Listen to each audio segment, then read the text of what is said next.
And somebody's sound is on. So, dear Father in heaven, we are thankful for the time that we have together here. We come before you, even though we are all over the world. We know, Lord, that through your Holy Spirit, we can come together in fellowship. And we're thankful, Lord, for the time that we've spent so far together in studying. And as we continue a study on the book of Leviticus, Leviticus 26, and the book of Daniel, we ask, Lord, for you to guide us and direct our minds. Help us to understand the things that are relevant, to have faith in you, and to go through an experience that Daniel went through, that we can be changed by obedience to you. And we pray this in Jesus' name. Amen. Well, welcome again, everyone. So, as I mentioned last time we did this study that we started, we did basically a couple of sections, a couple of chapters, and we're probably going to get through 2 chapters today as well. This is my plan. I wrote these notes back in 2013, and at the time, reading over these notes, there's quite a lot of things in our understanding has grown. Also, my style of writing has changed. It's not so bombastic, at least it maybe still is a bit. But there was ideas that I had there that never really came to fruition. They never really got developed, and we start to see that these things are getting developed, some of these ideas, as time goes on. So God has been unfolding light as we've studied. So this study then as we're going to continue, we're going to cover the first 3 chapters of Daniel within about an hour and 15 minutes or so, maybe. But we'll see how it goes. We might end up taking a bit more time if we need to, as we see things. Now, the first thing that I want to look at is just here on the whiteboard. So just kind of address some of the chronology here, and we're going to look at this a little bit, because we're going to be looking at Daniel chapter 1 to 3, and the events that happen in there are all connected chronologically, obviously.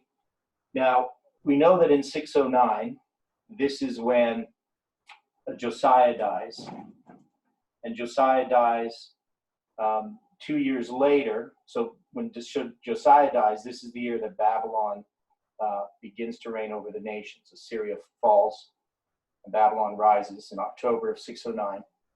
And then we looked at the fact in other places that in 607, this is when Daniel was taken captive. And we're going to just look at this chronology a little bit. So the verse that we have in Daniel chapter 1 is, just get on here quickly. So Daniel chapter 1, it says, in the 3rd year of the reign of Jehoiakim, king of Judah, came Nebuchadnezzar, king of Babylon, unto Jerusalem and besieged it. So this 3rd year of Jehoiakim spans this period of time. Oops, I'm going to put it up above. So it spans this period of time from the fall. Whoops, I got this wrong here. You need 608 and 609 here. So let's do this. So in the fall of 607 to the fall of 606, this is the 3rd year of Jehoiakim. So you got Kim up here. So that means his 2nd year spanned from the fall of 608 to the fall of 607. And his 1st year was from the fall of 609 to the fall of 608. In between here, over here you have the death of Josiah. So I guess I could put Josiah is over here, his reign. And he dies in May or June in 609. And then you get Jehoahaz for 3 months. You have Jehoahaz reigns for 3 months, and then he dies, and then there's this period of time here, which would be the accession year of Jehoiakim. And then in the fall of that year, his first year begins on the first day of the 7th month. So that's the civil year, which Jehoiakim counted the civil year, as did Josiah, as did Jehoahaz, though he never had an accession. He only had an accession year. He never did get his first year, because he was only king for 3 months. And so this period of time in the past, people would look at this and say, well, this is 606. And you can see that the majority of Jehoiakim's third year lies in the year 606 BC. So this is one of those things where, as you refine your dates, you can start to see that this general idea of 606 is correct, which the pioneers had, but they just didn't know where in the third year of Jehoiakim Daniel was taken captive. But based on the spirit of prophecy and other scriptures, we can nail that down to being the fall of 607. So somewhere in here is when this occurred. And we used a number of things to demonstrate this. One is the two anointings of Jehoiachin. Jehoiachin was anointed here when he was 8 and 18 in 597. And so we did the math, and we figured that that was the only period where it'd both be in the third year of Jehoiakim, and also he would be 8 years old. So there's this little period of time of a few months where Jehoiakim could have been 8 and anointed, and he was anointed then at this point here when Daniel was taken captive. So we've addressed that other places. So we're going to look, as we look through these verses, we'll start to see that there are some little details that add to this history. Now I can also look at this. So this is basically a very similar chart to what I have above. So I have the fall of Assyria in October 609. And says the reigns of the kings of Judah are fall to fall. The first Hebrew captives are carried away. I think some of my arrows are missing here. I have to click on this. Here's why. Yeah, there we go. Whoops. There we go. And we have the Battle of Carchemish. We had discussed some other place. There's this Battle of Megiddo, which Carchemish is involved in that battle in the fall of Assyria, but Josiah dies at the Battle of Megiddo. That's where he dies. But there is another Battle of Carchemish that happens at the same time. And there's differences in how people look at the death of Josiah, whether he was against Egypt or for Egypt. So I'm not going to deal with that right now. But the point that we really want to look at here is we're going to get through to Daniel's exam. So you can see on the bottom there, Daniel's taken in the fall of 607.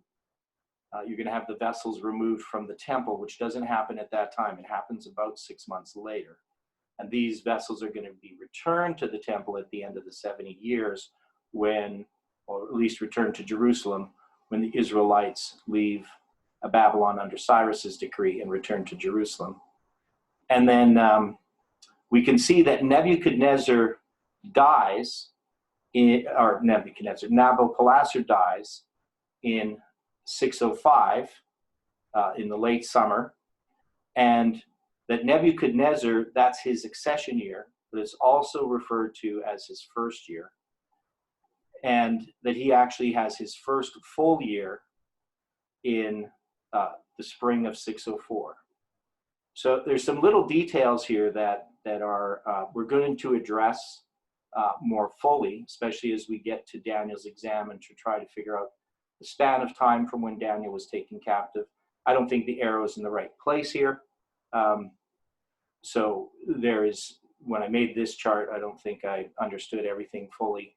Probably still don't, but we're going to come back to this chronology.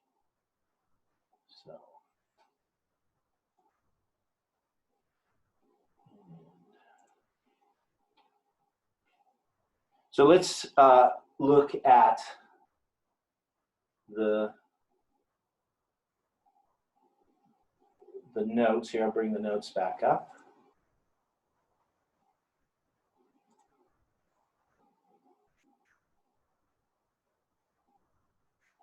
Okay.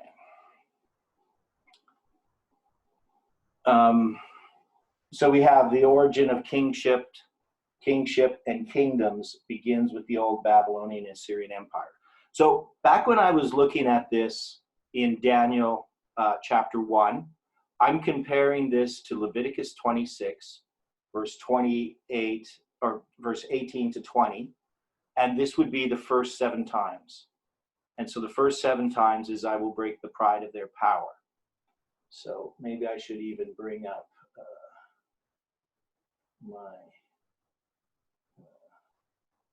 I'm going to do it this way. Share it this way. It's easier.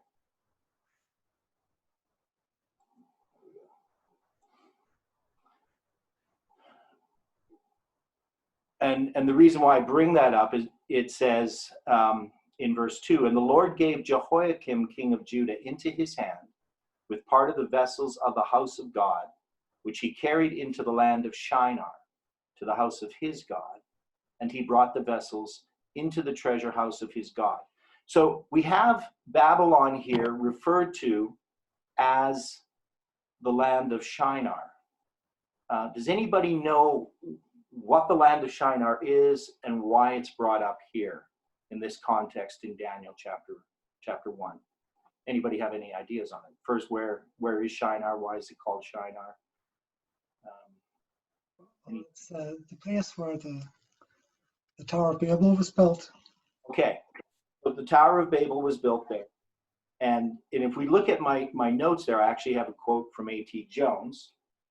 And the idea there is that is where kingship first began. So this idea of kingship is something that we can see this here in Genesis 10, verse 8 to 12. And Cush begat Nimrod and began to be a mighty one in the earth. He was a mighty hunter before the Lord. And it talks about the beginning of his kingdom was Babel, Erech, Akkad, and Calneh in the land of Shinar. So this land of Shinar becomes an important image. I can't see this all here. Just hang on. Page.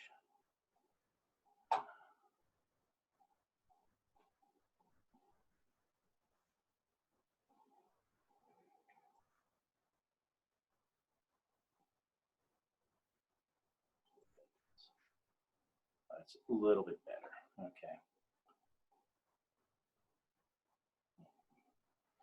And then it says, out of that land he went forth into Asher. Now, Asher is another name for Assyria. So actually in the Bible, anytime it mentions Assyria, it refers to, it's actually in Hebrew Asher. Assyria is just a more modern name for it. And builded Nineveh. And so we have this Nimrod, and Nimrod, if you read about it here in A.T. Jones, from his book, Empires of the Bible, in the first peopling of the earth, the government was that of the individual. The associations were those of the family, or the enlarged family, tribes, and the government was of the individual, self-government. There was a society, but no state, and the earth was free to all. There were no territorial lines, but apostasy grew and prevailed. And as apostasy grew, despotism in man inevitably grew and asserted dominion over others. This culminated in Nimrod's ambition. The ambition was not only for kingship, but for empire. Not only the establishment of a kingdom of single government, but also the expansion of single government into widespread dominion. Thus arose the state, territorialism, and imperialism. Men were made subject to power merely because they happened to be in the territory claimed by the would-be monarch. This meant conquest and oppression, because God had created mankind free and to be free. And even in his apostasy, the love of freedom is in him. But in the presence of monarchism and imperialism, This freedom of man could never be recognized or have any place. It must be ruthlessly crushed out in order that monarchy and empire and the one-man power of the world might prevail and be duly honored. This is how it is that Nimrod was a mighty hunter before the Lord, not merely a hunter of wild beasts, but more a pursuer and crusher of men. And therefore, a more exact translation of the original expression reads, he was an overbearing tyrant in Jehovah's sight. So, in some ways, this is a bit of an aside if we look at it, because we're dealing with the rise of kingship. And so somebody would, but the thing that brings us back there is this association of Shinar. So we go back with this land of Shinar, and I would think that that is intentional in the book of Daniel. If we compare the book of Daniel to the book of Leviticus, and we start to lay out what these lines are about, the 4-7 times, and we start to compare them to the book of Daniel, we start to see that the issue of the pride of power is what these chapters here are about as we start in the book of Daniel. They're addressing this idea that man can dominate man.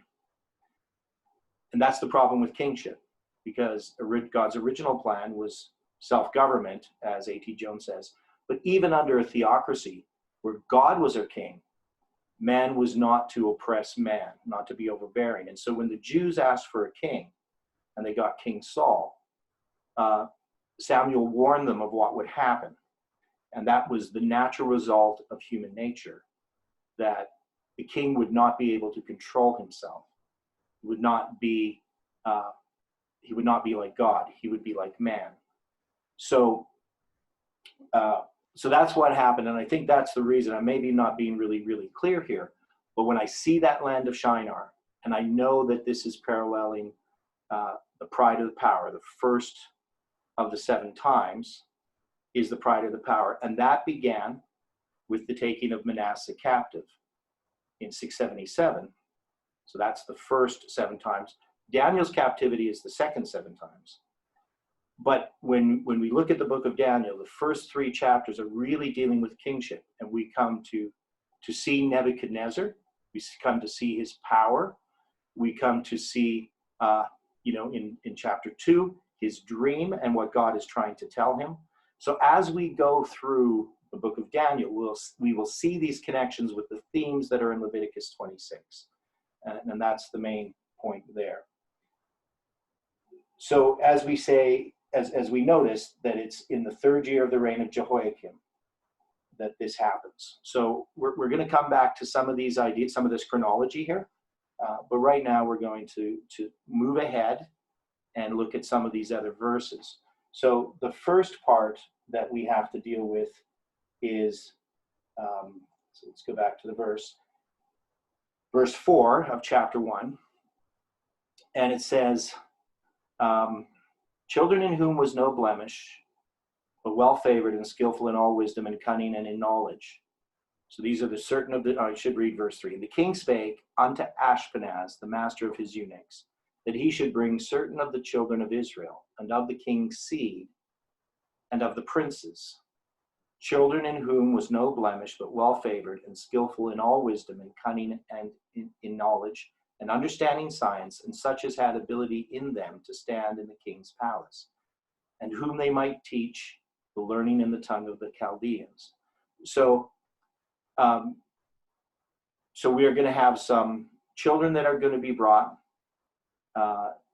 would be one of the king's seed, so that's referring to Nebuchadnezzar, and maybe to, now, one of the things I guess we didn't address fully is, because I forgot this detail here. So we have addressed it other times, but Nebuchadnezzar is the king of Babylon, it says here, but he's actually not the king of Babylon until the death of his father, Nabopolassar. So just to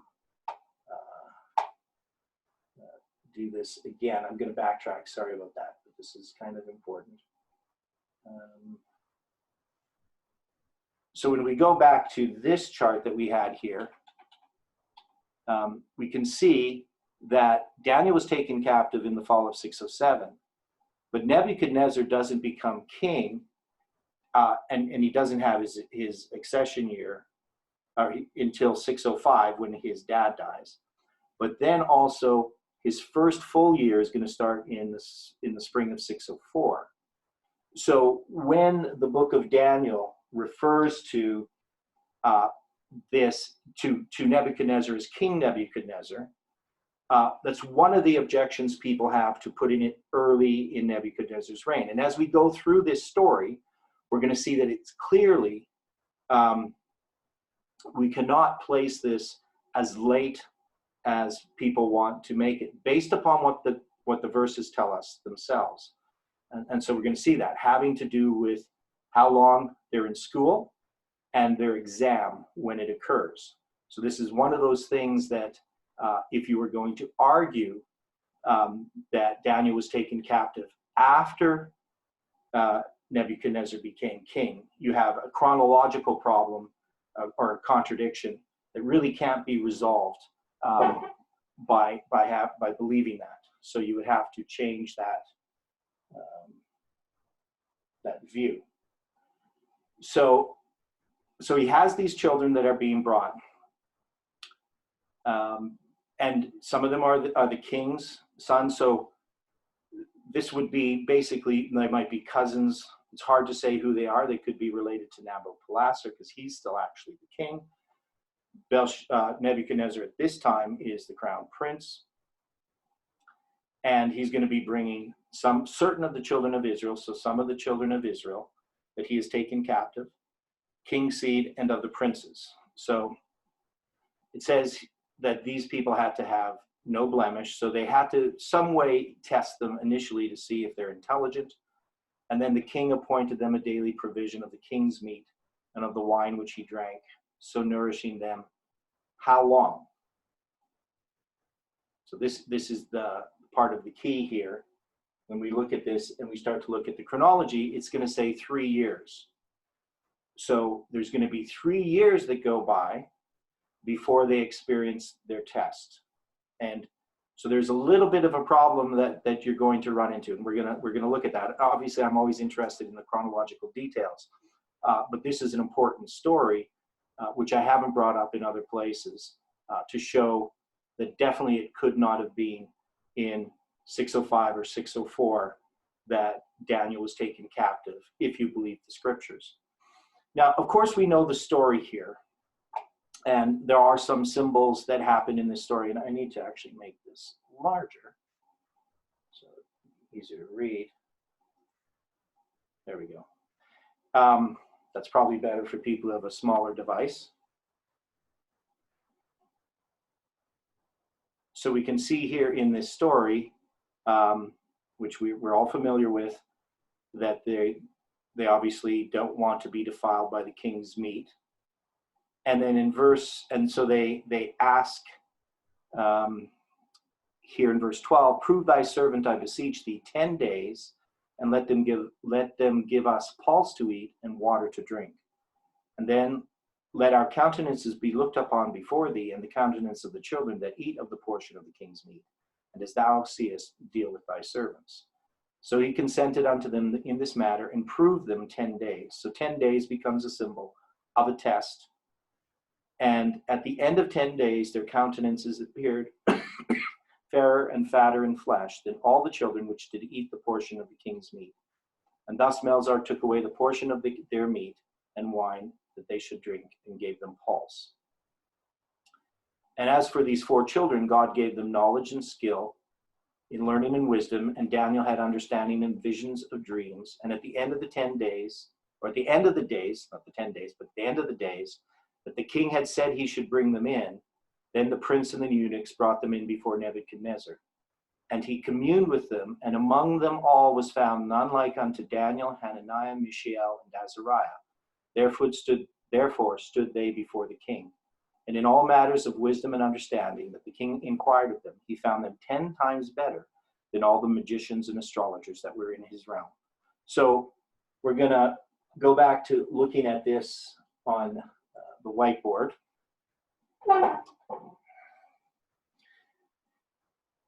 So we said that Daniel was taken captive here. So this is Daniel and his friends. And that they're going to be tested, they're going to study for 3 years. Now, Daniel's taken captive here, but he's not in Babylon in the fall of 607 because it takes time. So normally when a king comes in, you besiege a city, you start to take captives even right at the beginning. At this point, Jehoiakim would have come out. He would have anointed Jehoiachin. So Jehoiakim anoints his son, goes out to Nebuchadnezzar,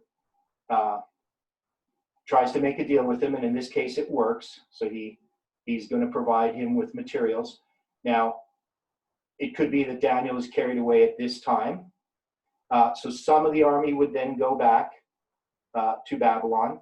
Some of the army would stay around. So they would stay there for a period of time in which they would collect gold and offerings. They would bind together more people. And then they would end up returning to Babylon later on. So the idea here is that it just doesn't happen all in one instant. You don't just say, well, Daniel's taken captive here, so now this is when you count 3 years. You're going to have to count the 3 years from somewhere over here. Now, of course, we could argue that in this case, I'm going to try to lay out this problem for you and see if you can figure it out.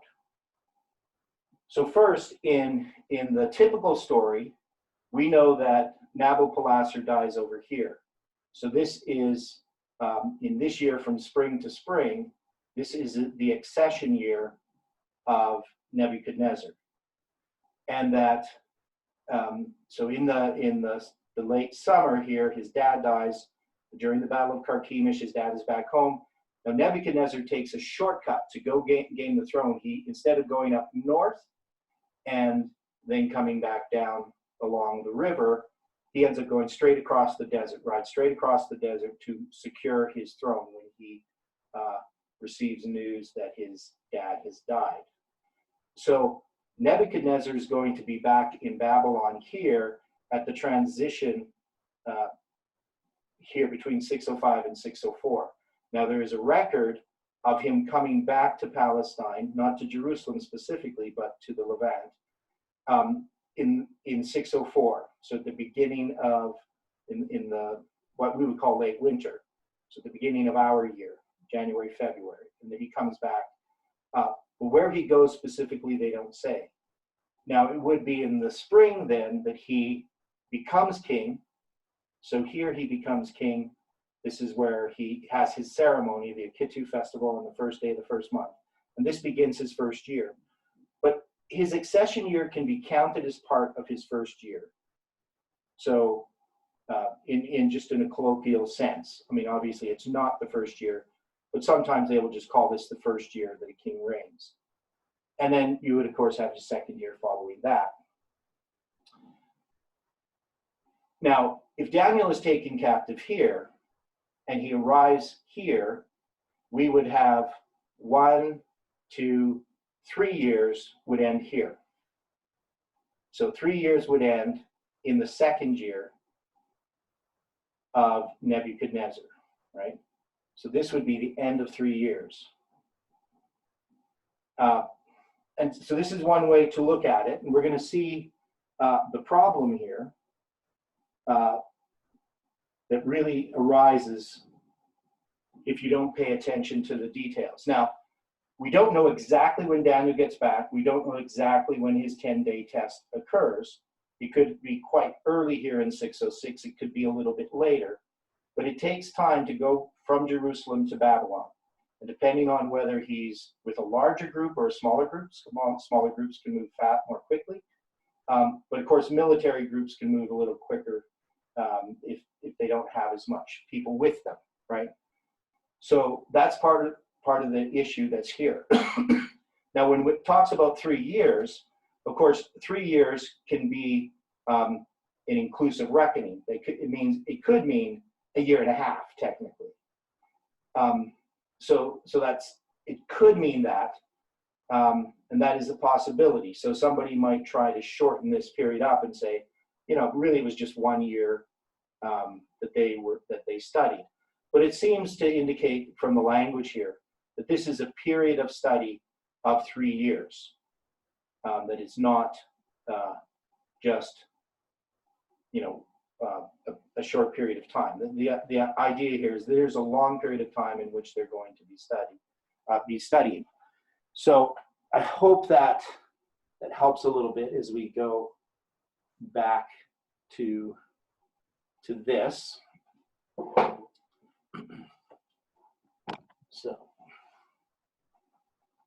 So let's go back and just look at it here. So he's going to be nourishing them 3 years, it says in verse 5, and at the end thereof, that they might stand before the king. So that type of language would indicate that it's 3 years period of time. And then it says,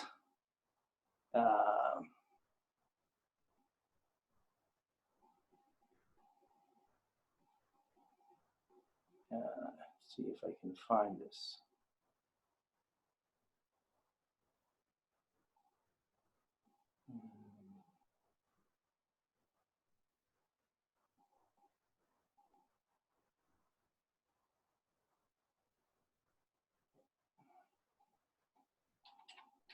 I should have looked for this verse first.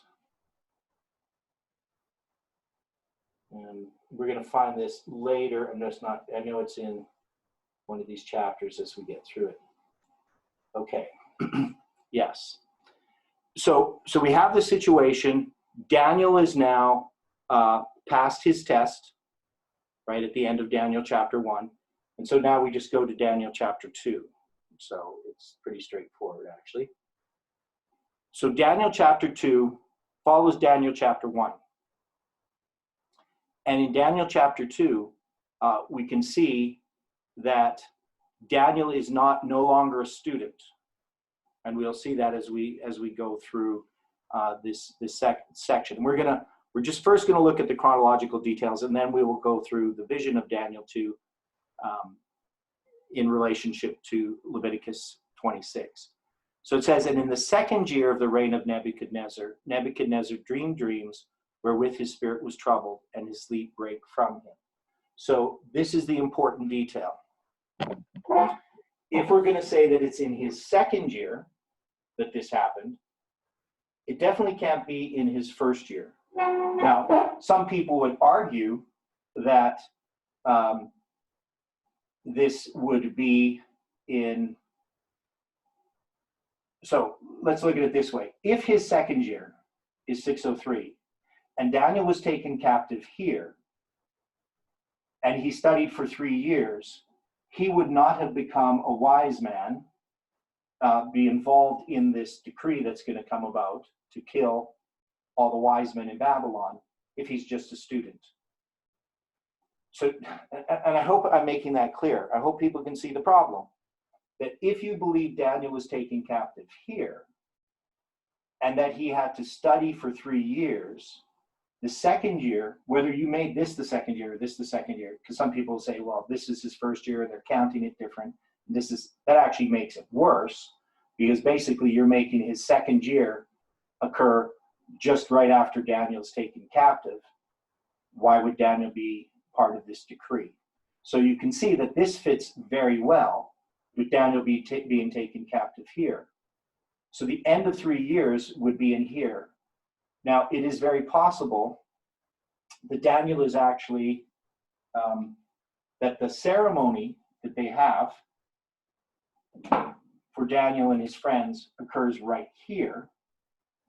So this is where I think their ceremony is. I can't prove it, but there is some logic here that it would have been in connection with the Akitu festival. That Nebuchadnezzar, in the beginning of the 2nd year of his reign, every time they have the Akitu festival, this is very similar to January 20th in the United States. That is, it's the point of where they mark the beginning of their 1st year of reign. And just like in the United States, our king, the president of the United States, has a an accession year. He's the president-elect. And then on the 20th of January, he becomes the president. And they have a very similar thing happening in Babylon. So here, when Nebuchadnezzar's dad dies, Nebuchadnezzar dies, then he's now, in a sense, the king-elect. Now, he is always, as a prince, he's always, the crown prince is the one who's being chosen to succeed his father when he dies. But there might be some other people who would fight, to try to get the throne.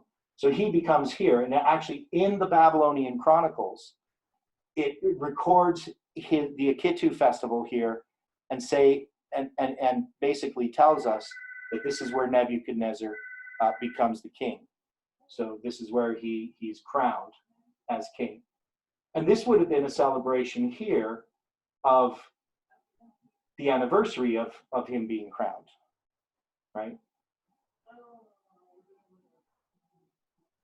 So this idea is that probably it would happen in connection with some kind of a festival. It could have been a fall Akitu festival as well. So it could have been in the spring, or it could have been in the fall. But if you look at the line here, and if Daniel got here in the spring, 1, 2, so you would have the spring. So let's say this is where his training begins. So he's going to be training here all the way to here. This would be a period of 3 years. So this fits perfectly with the idea that by the time in the second year, when Nebuchadnezzar has his vision of the image, that Daniel is now one of the Chaldeans. He's one of the people, the advisors in the king's court, and that's why he would come under the purview of this decree, this death decree. If he was just a student here, and he had just become a student way over here, and you got this second year, and then it's very unlikely that he would be called to be killed, just being a student. He's not responsible for these things. Now, people could argue other ways, but the point is this fits very, very nicely with the scenario that we have shared here. So let's look at this a little bit in more detail. So then the king commanded to call the magicians, the astrologers, the sorcerers, and the Chaldeans to show the king his dream. So they came and stood before the king. The king said unto them, I have dreamed a dream, and my spirit was troubled to know the dream. Then spake the Chaldeans to the king in Syriac, O king, live forever. Tell thy servants the dream, and we will show thee the interpretation. Show the interpretation, right? So we know about this story. And if you're not familiar with it, I suggest you read it. I don't want to go through too much of the detail here because it is very common ground for most of us. So he tries to get them to tell them the dream that he can't remember. And since they can't tell him the dream, he's going to put a death decree. So in verse 12, it says, For this cause the king was angry and very furious and commanded to destroy all the wise men of Babylon. And the decree went forth that the wise men should be slain. And they sought Daniel and his fellows to be slain. Then Daniel answered with counsel and wisdom to Arioch, the captain of the king's guard, which was gone forth to slay the wise men of Babylon. And he answered and said to Arioch, the king's captain, Why is the decree so hasty from the king? And then Arioch made the thing known to Daniel. And Daniel went in and desired of the king that he would give him time and that he would show the king the interpretation. So this would be even stronger evidence, the fact that Daniel can go to the king and talk to him would only be because the king has examined him and has seen that he's 10 times wiser than anyone else. If he was just some captive student, it is very unlikely that Nebuchadnezzar would even give him any kind of audience. So there obviously is a relationship that has developed between Daniel and Nebuchadnezzar on some level for him to be able to do that. So we know that Daniel and his friends then went and prayed about the situation. And in a night vision, Daniel was shown this dream. And so Daniel then goes back he tells Arioch in verse 24 that he knows the interpretation. So in verse 25, it says, Then Arioch brought in Daniel before the king in haste, and said thus unto him, I have found a man of the captives of Judah that will make known unto the king the interpretation. And the king answered in the presence of the king and said, The secret which the king hath demanded, cannot the wise men, the astrologers, the magicians, the soothsayers show the king unto the king? But there is a God in heaven that revealeth secrets, and maketh known to the king Nebuchadnezzar what shall be in the latter days. So we're going to look at this dream, and obviously we're very familiar with it. So it's not, and we're not going to be studying this dream in detail. The idea here, or this vision, or this image, because there's lots that we could do.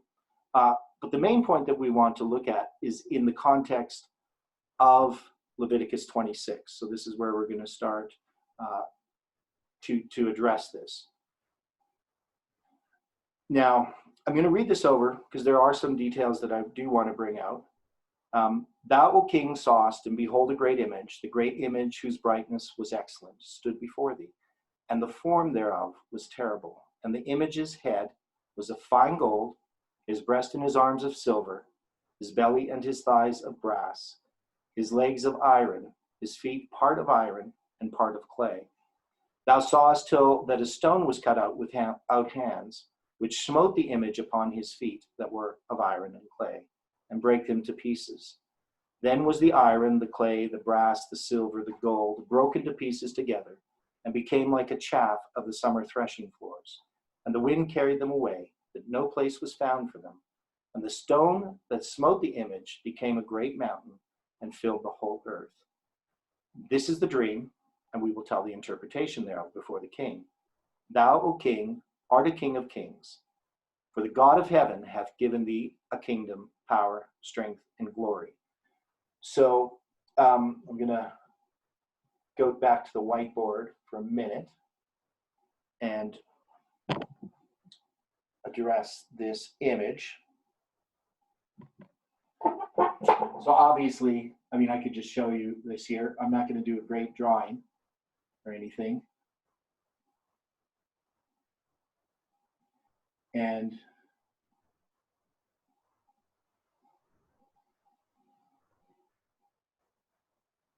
yeah, so I used to be an artist, believe it or not. So here we have this image, obviously the head of gold. You can see that well. The arms and breast of silver. The belly and thigh of brass. The legs of iron. And the feet of iron and clay. Now, some people have made a lot out of these details. There's implications in how this was being interpreted for a while. That was setting us up for something, basically to accept dispensationalism, which I'm not going to go into, but there was ideas that were brought into this message that were really confusing people, especially dealing with the iron and the clay part of this image.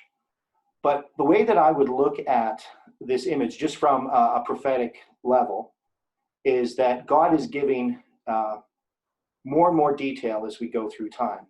So in the story of Daniel, in this dream that's given to Nebuchadnezzar, the focus here has to do with kingship. It has to do with pride of power, the first part. But it also illustrates all of the 7 times. And as we go through, we're going to be filling in these details from each of the visions in Daniel and how they relate to Leviticus 26. But if we look at the first one, the first 7 times, that if they're not reformed by these things, God would prolong to punish them 7 for their sins. So they would be punished a period of 70 years, but it's talked about as being 7. So it's not specific. And he says, I shall break the pride of your power and your heaven shall be as iron and your earth as brass, I believe is what it says in Leviticus 26. So Leviticus 26, let's go there. I'll break the pride of your power. I will make your heaven as iron and your earth as brass. So this idea here, we can see that we have some symbolism that comes from, that is in Leviticus 26 in the pride of the power. That's brass and iron is mentioned. Gold isn't mentioned, silver isn't mentioned. Iron and clay are not mentioned, but iron and brass are mentioned. Now we know that Nebuchadnezzar is the head of gold, or more specifically Babylon. And when we read through, obviously study through the whole book of Daniel, we start to fill out these details more. And so he says, the image's head was of fine gold, his breast and arms of silver, his belly and thighs of brass, his legs of iron, his feet part of iron and part of clay, right? So, and there's a stone that was cut out without hands. So we know that that there's a stone cut out without hands. Now that stone has to be cut out of something, right? So you've probably seen images like this. Here's a mountain, God's kingdom, and there's this stone that's cut out, and it's this stone that's cut out that's going to smite the feet of the image. And it's going to grow into a great mountain. So this illustration is a valid illustration, though it's been interpreted incorrectly.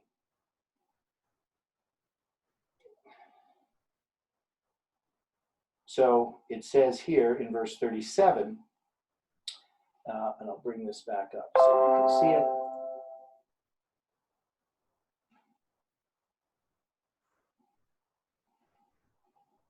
it. It says, thou, O king, art a king of kings, for the God of heaven hath given thee a kingdom, power, strength, and glory. And wheresoever the children of men dwell, the beasts of the field and the fowls of the heaven hath he given into thine hand, and hath made thee ruler over them all. Thou art this head of gold. So there's some interesting allusions to Leviticus 26 in the language, and we'll see this as we go through Daniel, especially when we look at Daniel chapter 4, is we're going to see that the words, the nouns that are being used in Leviticus 26, these nouns show up in Daniel chapter 4. So, and we just showed an example of them. The example was the iron and the brass. So you can see that brings us back to Leviticus 26 as a symbol, the iron and the brass. And if we look again at Leviticus 18, we're going to see more of these things about the land, about the trees, about the fruits. All these types of things are going to show up again and again in the book of Daniel. So the language, and that's what I was talking about before, if you remember from last week, maybe it passed you by, didn't emphasize it enough. But we have structural similarities between Leviticus 26 and the book of Daniel. So the structure of Daniel comes from the 4 7 times, both in the structure of the book. Also, the typology comes from Leviticus 26. So we're going to see that not just in the prophecies themselves, but even in the stories that are being told, that there's these references back to Leviticus 26. And then also the language. So the words that are used in Leviticus 26 are extensively used throughout the book of Daniel. That is, the nouns, the ideas, the images that are being used come from Leviticus 26. So Leviticus 26 has set up this proto-Daniel, to use a sort of scientific type of term. And Leviticus 26, and it's understandable that it's this case, that this is the case, and for the very reason that Daniel is in captivity due to Leviticus 26 being fulfilled. I mean, he's taken captive under the second of the 7 times, as we will see. and that his prophecies, his book, address the fact that they're in Babylon. And the prophecies point to their coming out of Babylonian captivity. And Daniel is always concerned about this captivity in his visions. So it's very, very understandable for somebody to take Leviticus 26 and say, well, it's not a prophecy, because I've had people tell me it's not even a prophecy, though we saw last week when we looked at it that it is a prophecy, but it's something that addresses the covenant and that many people are not familiar with. Leviticus 26. It's been a neglected book in scholarship. One is because the Jews find it distasteful, but for many other people, it's just kind of buried in the book of Leviticus, I think, to some degree. But most likely, God has just hidden his hand over it. There wasn't really time for people to understand it fully. So we can see that here in Daniel chapter 2. So we have this king is the head of gold, Babylon. You're going to have this silver, and it's going to tell us each of these things, at least to some degree. So in verse 38, and wheresoever the children of men dwell, we read that. And after thee shall arise another kingdom inferior to thee, and a third kingdom of brass, which shall bear rule over all the earth. And the fourth kingdom shall be strong as iron, for as much as it breaketh in pieces and subdueth all things, and as iron that breaketh all these shall it break in pieces and bruise. And whereas thou sawest the feet and toes, part of clay, potter's clay, and part of iron, the kingdom shall be divided. But there shall be in it of the strength of the iron, for as much as thou sawest the iron mixed with miry clay. And the toes of the feet were part of iron, part of clay, so that the kingdom shall be partly strong and partly broken. And whereas thou sawest iron mixed with miry clay, they shall mingle themselves with the seed of man, but they shall not cleave one to another, even as iron is not mixed with clay.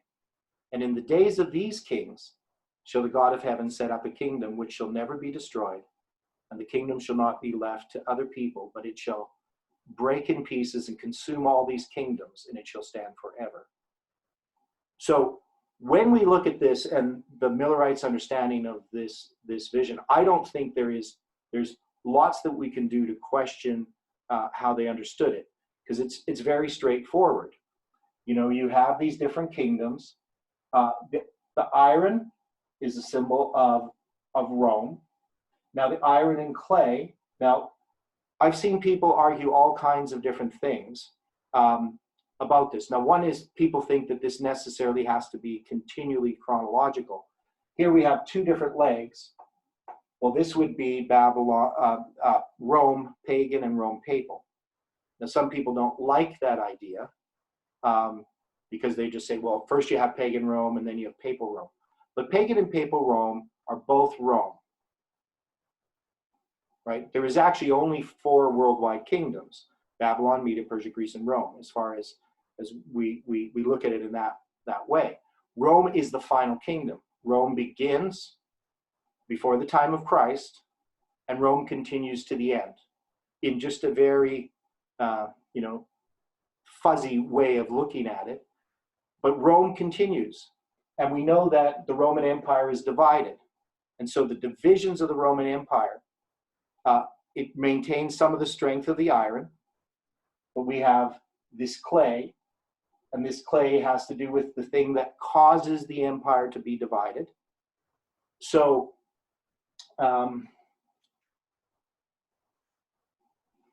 so if we look at this image a little bit more closely, we have to say that this is Media Persia, and this is Greece, and this is Rome, and this is the period after. So let's just try to explain it this way. We all know that the kingdoms were divided before the papacy arose. So this period here is still all part of this period here. That is, you can't go along chronologically and say, well, first you need pagan Rome. Pagan Rome goes up to the knees, and then papal Rome goes down here. But papal Rome arises here after the kingdoms are divided. So this division that occurs is they're not giving you the details. That's the main point that I would try to make. If you try to break this down and say, where does this all lie chronologically? The point is, this is all Rome, and then this is just Rome at the end of the world.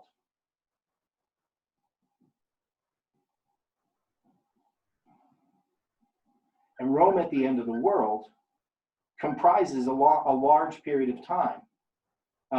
You wouldn't necessarily have to say Roman at the end of the world is our time. This is any of the time that Rome is divided, right? So Rome, it has a progressive fall, and you can't just make a distinction, a dividing line. So that's part of the problem here. Now, I didn't really want to go into too much detail about this, but to say that really this is a snapshot. Now, the main thing, the theme that we have here is that God is the one who has set up kings. He's given him his power. He's allowed him to be in power. Nebuchadnezzar believes that he's the king. He's got the power. This God, because he's a god as far as he can see. The idea for the Babylonian kings or the Assyrian kings is that they're gods. And that goes all the way back to Nimrod. But God's going to break the pride of his power, which is a type of what God had done with Israel and what he's continuing to do. So these are all types. And so these kingdoms are going to be inferior to him.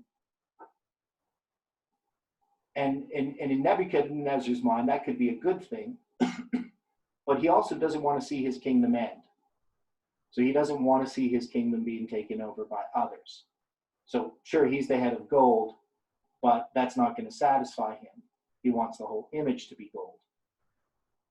But more than this, this is setting up this idea, and we're going to build in it further. But if we're going to compare this first one, this is the pride of the power. This is the head of gold.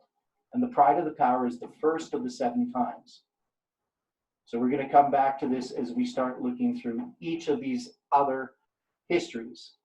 Now, we can also say that this whole vision then, so Daniel 2 is also illustrating the first 7 times. So you have kind of these things enfolding themselves, these 2 ideas, and we're going to go through as we see that each of these represent the visions of Daniel. Daniel 2, Daniel 7, Daniel 8 and 9, and Daniel 10, 11, and 12 are going to be illustrated here. But also within each of the visions, a different aspect of the 7 times. Each of the 7 times are going to be dealt with. So when we deal with the second vision, it's going to be dealing with the second 7 times.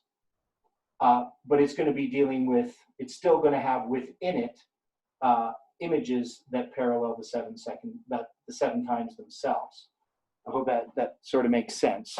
You kind of see my back there pointing up at the board. But that's the idea that we're going to try to develop as we go through this.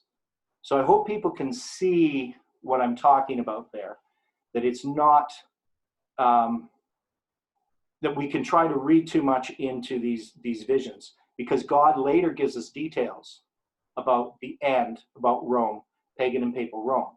But pagan and papal Rome is 2 phases, and we'll see when we get to Daniel 8. Pagan and papal Rome is described by this little horn.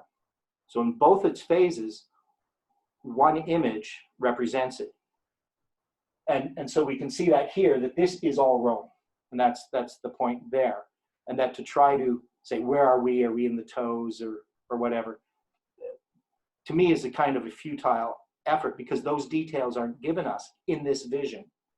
And to try to make arguments based upon the descriptions of the words of the clay and the iron and all these things, to me is deceptive. So it's going beyond what Scripture really is trying to teach us from this vision. At least that's my view. Other people might argue with me. But, okay, so let's go back to our notes.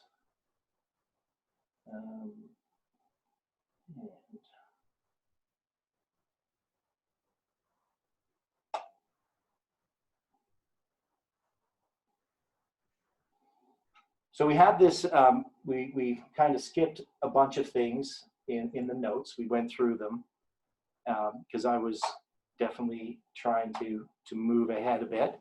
But we know about this test of appetite, so we went through that. And then we have this metal image, and so I've discussed that a little bit.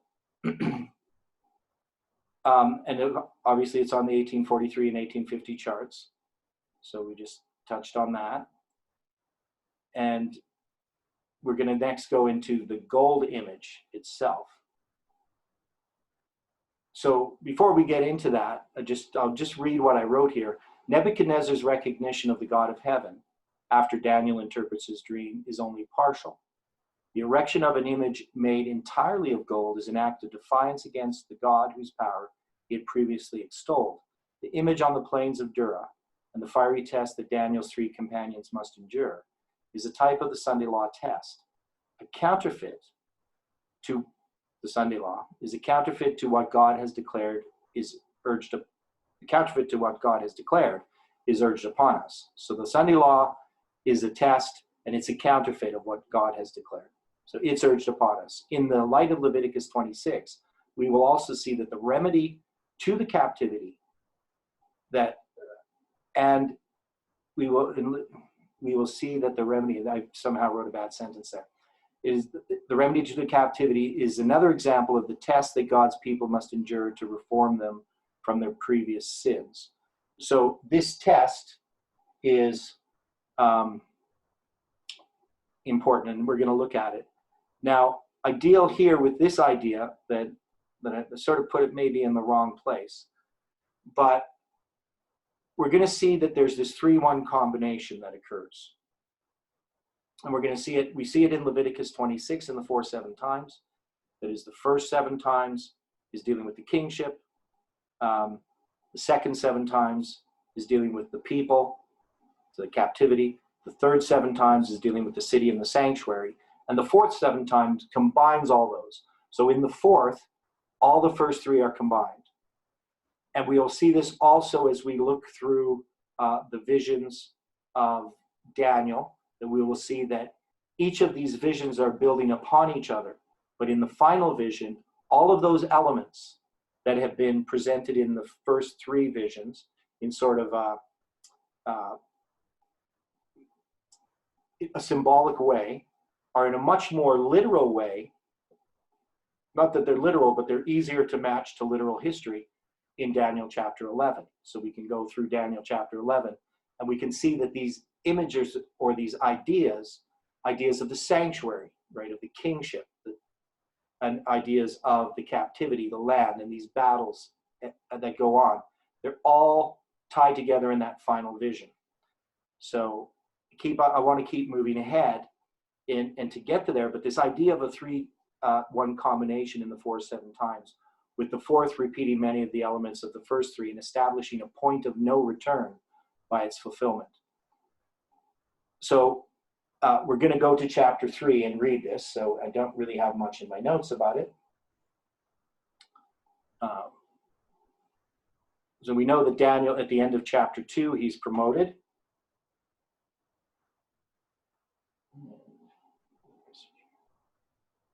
Okay.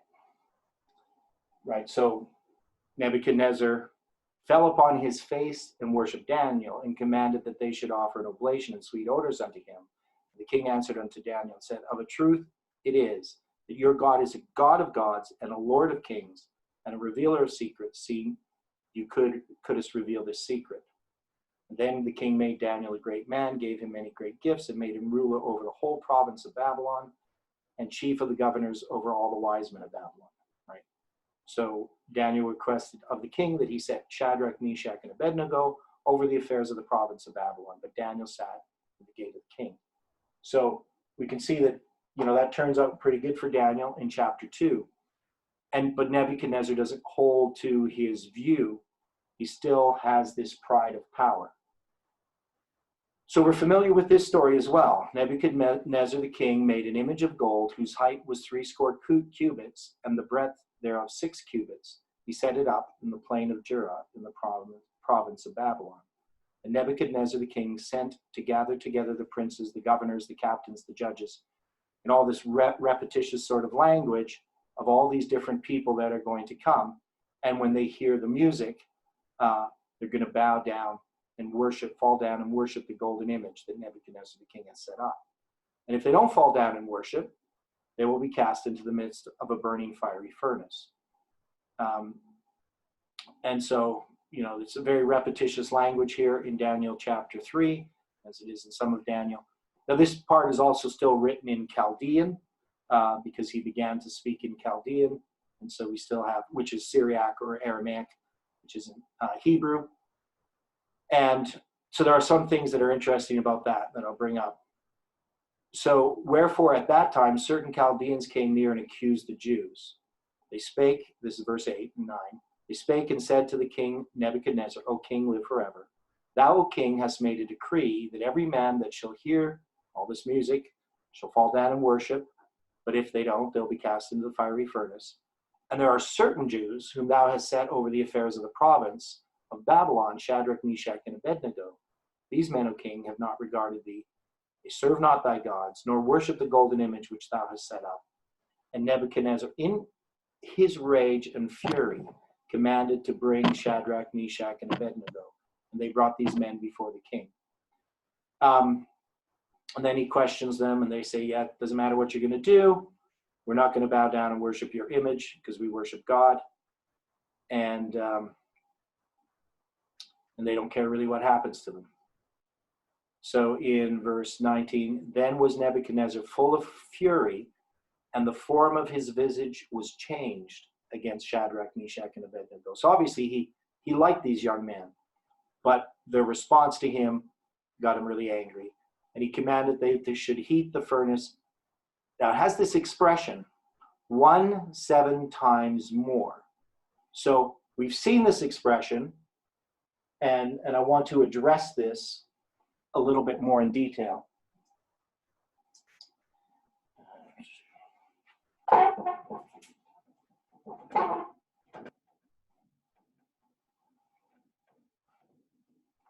In Leviticus 26, in the first 7 times, it has the expression 7 times more. But in the Hebrew, this word more is yasef, which means to add. And times is not in there. And then this word 7 is just Sheba. And it just means 7. So, and this word yasef doesn't actually come after the word Sheba. So earlier in the sentence, I will prolong. So this word here, we'll go add to punish 7 for your sins, is what it says. So this expression here is nothing like the expression we see in Daniel chapter 3. Here it has the word 7 times more. These are all Aramaic words. This word here, more, is not related to this word. It's not equal to yasef. It's not a similar word at all.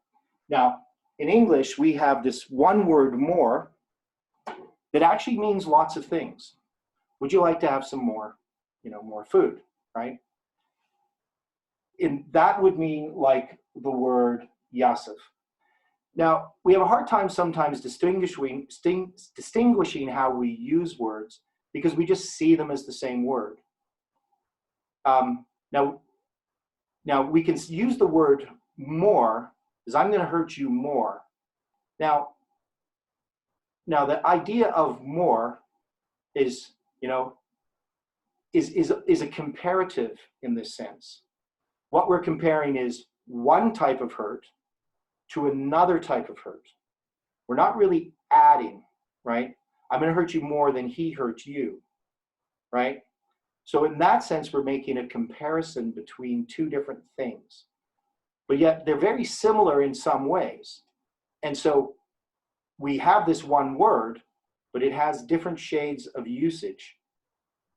So, one's dealing with the quantity, just I'm going to give you more, I'm going to add you more something. But one's a comparison between two things. One's more or less. It's, in that sense. Now you can see they actually come from the same origin in English, that's why it's the same word. But we use them in a very different sense. Now the Hebrew words here that we translate as more are very different from each other. That is, they don't mean the same thing. The one here that's used in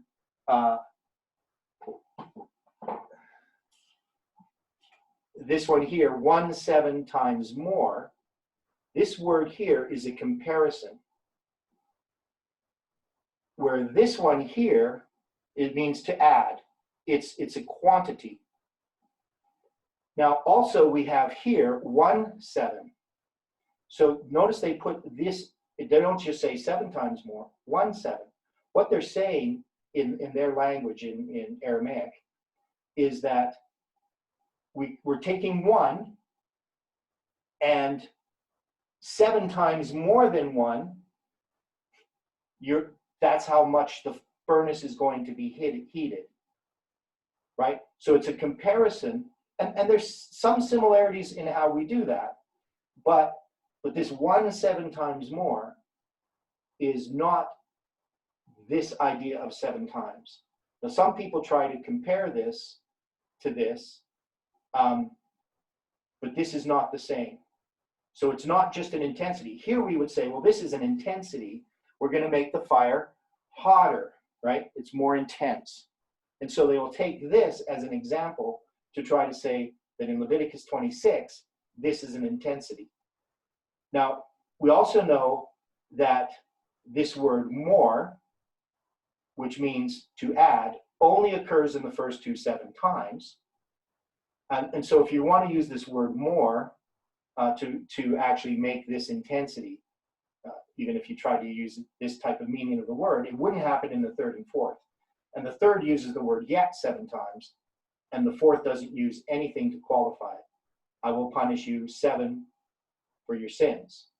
So this is kind of a technical language thing, but we do know that there are some significance in this number 7 here that we're going to see in Daniel chapter 4.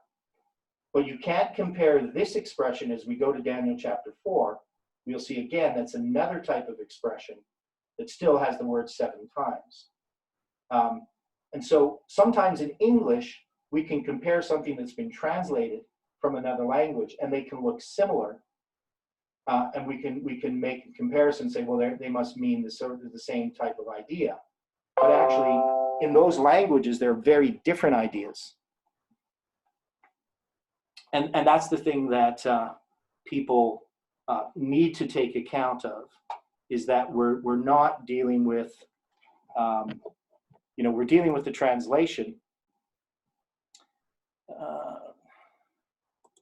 We're not dealing with a, we have to look at the language, and we have to try to understand what the language says. Now, we don't need to know Hebrew and Greek to study God's word. And so sometimes, we can make a mistake, though, when we just make assumptions about a passage based on similarity of language. We have to recognize that translators may not have translated that clearly, or that there's limitations that translations can have in the choice of language. Now, in this story, so we're going to try to finish this off, and then we will take a break. So they bind them. We know the story. They get thrown into the midst of the fiery furnace. And we're going to have this image of the 3-1 combination, where Shadrach, Meshach, and Abednego are in the fire, and then one like the Son of Man appears. So we take that as a 3-1 combination. And no fire comes upon them, no smoke. Their hair isn't even singed. And then in verse 28, then Nebuchadnezzar spake and said, Blessed be the God of Shadrach, Meshach, and Abednego, who has sent his angel and delivered his servants that trusted in him, and have changed the king's word, and yielded their bodies that they might not serve nor worship any God except their own God. Therefore I make a decree. So he really likes to make decrees, that every people, nation, and language would speak anything amiss against the God of Shadrach, Meshach, and Abednego shall be cut in pieces. And their houses shall be made a dunghill, because there is no God, other God, that can deliver after this sort. Then the king promoted Shadrach, Meshach, and Abednego in the province of Babylon. So we can see here that this is a type of the Sunday law that's well known. Ellen White really expresses that. And we have imagery that in this story that would amplify, because we have this golden image, we would amplify this idea of pride of power. And of course, Nebuchadnezzar's actions themselves are showing his pride of power. Now, even though he makes this decree, he's not really changed at this point. So we're going to see that in the next chapter after our break. Any comments on what we've done so far? Any ideas that are coming to mind? I don't know if I'm going too slow or too fast. It's always a problem when you're teaching an audience and you can't see everybody's expression. So you're not getting a lot of feedback here. But we can see, just kind of as an overview, we can see that there's this chronological aspect of the first two chapters. And when we get to chapter 3, we would have to assume that this is somewhat fairly soon afterwards, that Shadrach, Meshach, and Abednego go through this test. And people have tried to line these things up in a way that you can put them on a line. So we're going to deal with the Sunday law, and we could deal with the time of the end. We could put in the different waymarks. We haven't done it for a while, and our waymarks have grown in our understanding of them, and I'm not sure where you would put all of this on that line, because you have the test that they have, the 10-day test, you have the 3 years, you have the test after the 3 years. So I'm not sure where you would do that, but that wasn't really my intention back in 2013, because we weren't talking about any of those things.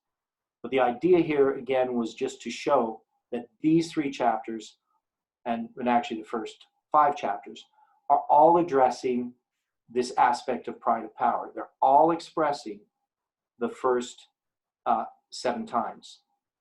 And we'll see that, especially as we get into the next one, chapter 4, and then the chapter 5. So, I hope that's clear. Is any questions on any of this? Any comments?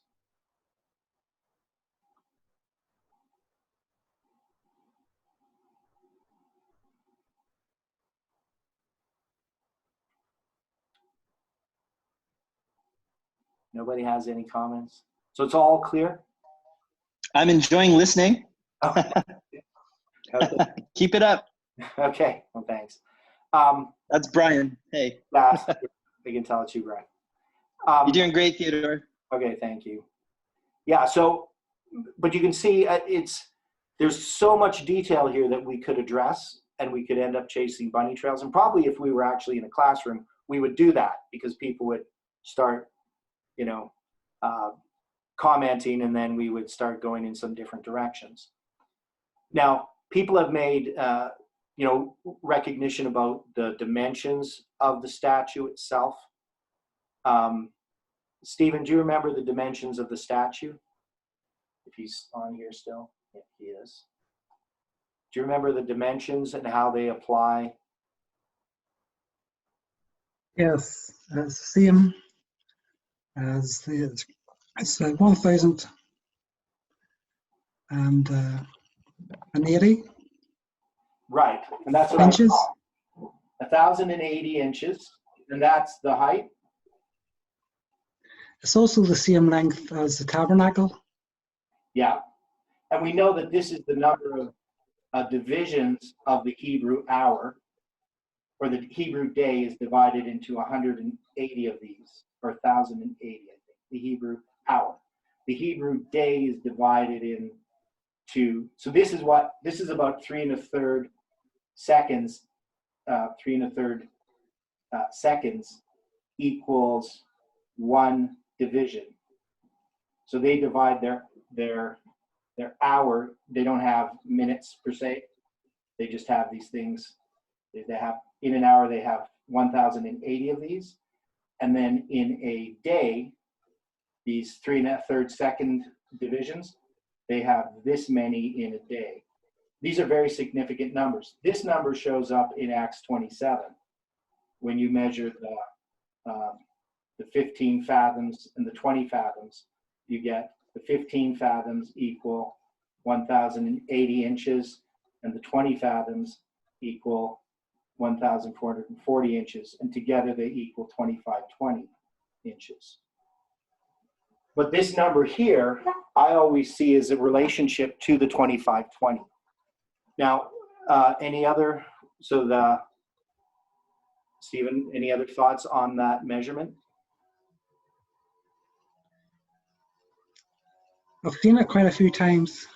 I can't remember, Okay. you know. But as I said, it's the same length as the most holy place and the holy place combined. Yeah. Yeah, and so these numbers show up in the sanctuary, and they show up in the Hebrew hour.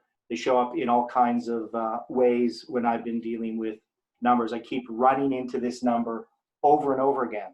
I ran into it so many times I finally had to figure out what it was. And then I found out it came from the Hebrew division of the hour. So yeah, their hour is 1,080 chelek, I think it's called, chelek. And yeah, so the 46. Somebody making Oh, sorry, that's me. Are you? Okay. Oh, Angela? How do you spell Shalak? Uh, I'm writing all this down. I don't know. Chelek. So C-H-E-L-I-K or something. chet, Halak. and kaf.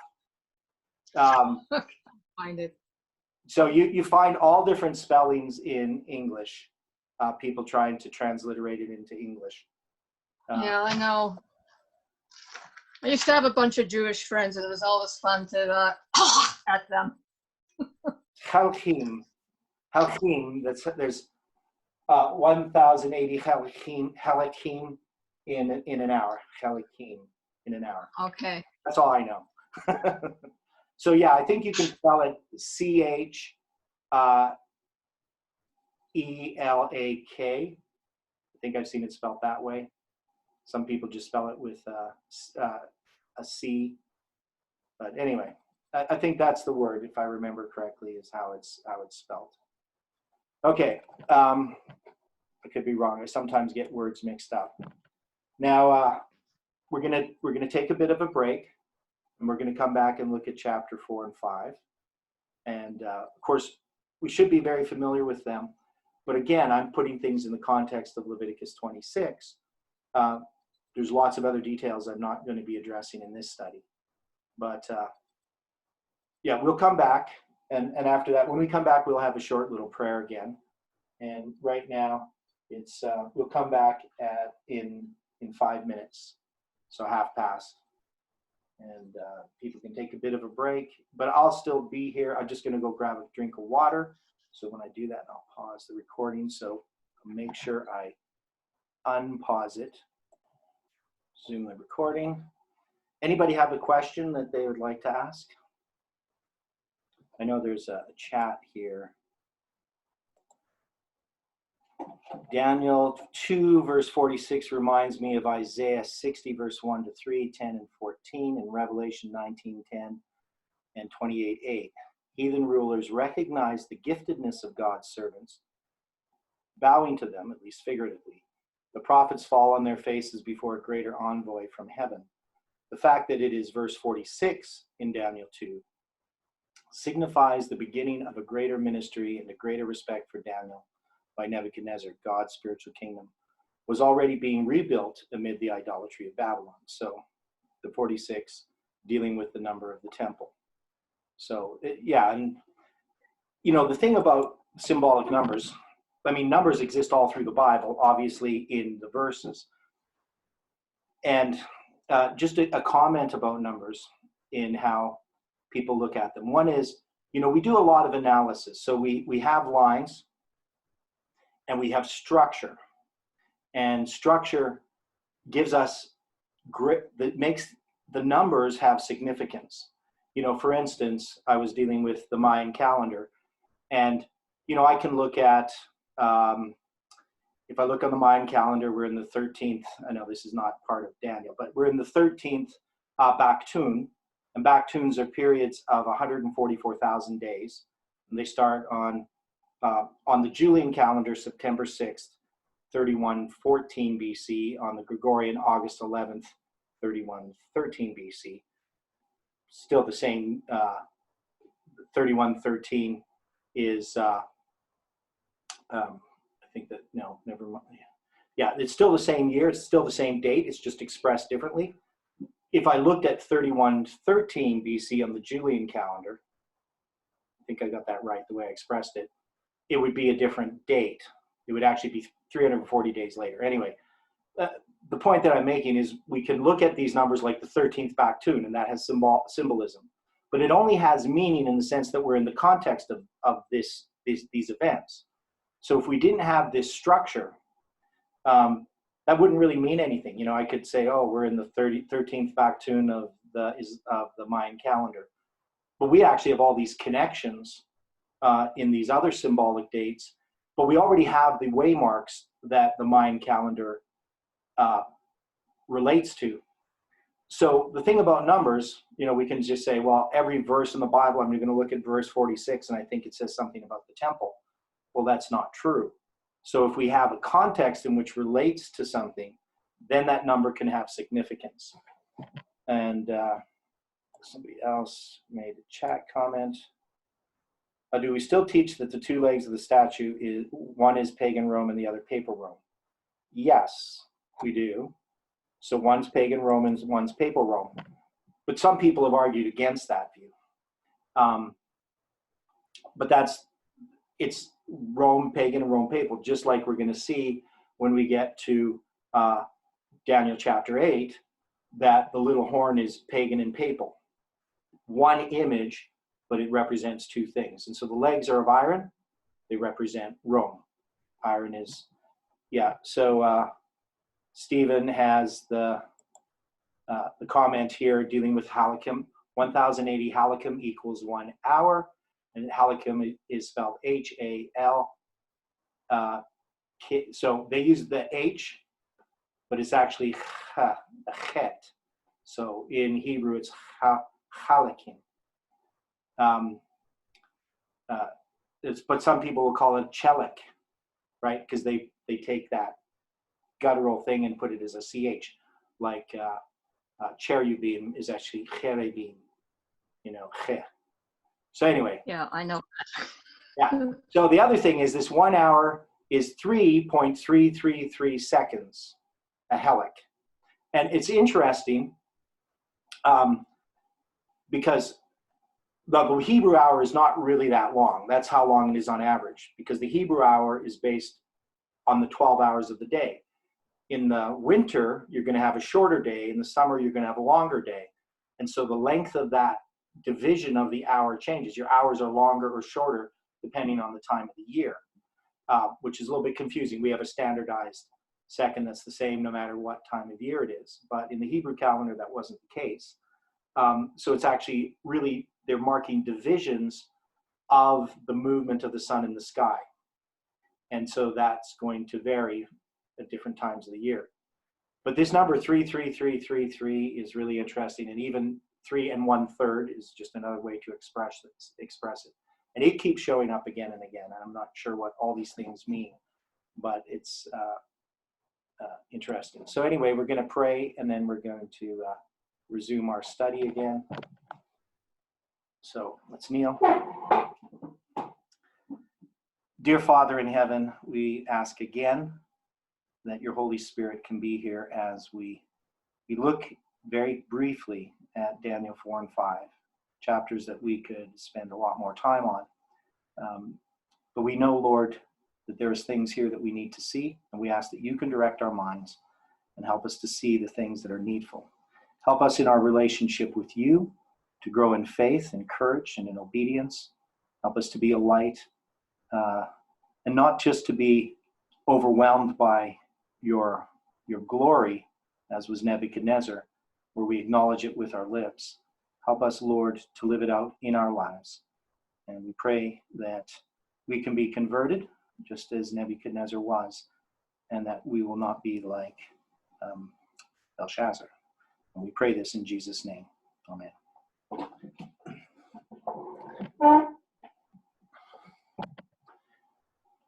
So let's move ahead. And thanks for the comments. I like the discussions that we could have. We could have a lot. You know, it would be really nice if we could all be together, but we can't. So this is the next best thing, I guess. It's less expensive. Amen.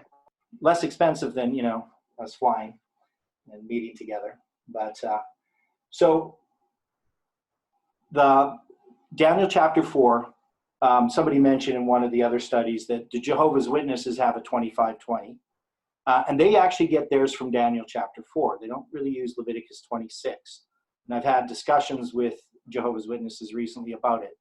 And the one Jehovah's Witness who's been a Jehovah's Witness all his life, and he's my age, maybe even a bit older, and he had actually never heard of Leviticus 26. So I found that interesting. But he does believe in the 25-20, and they get it from the book of Daniel. And so they're using the book of Daniel in a way that that we would. They're using Daniel chapter 4 in a way that we wouldn't use it.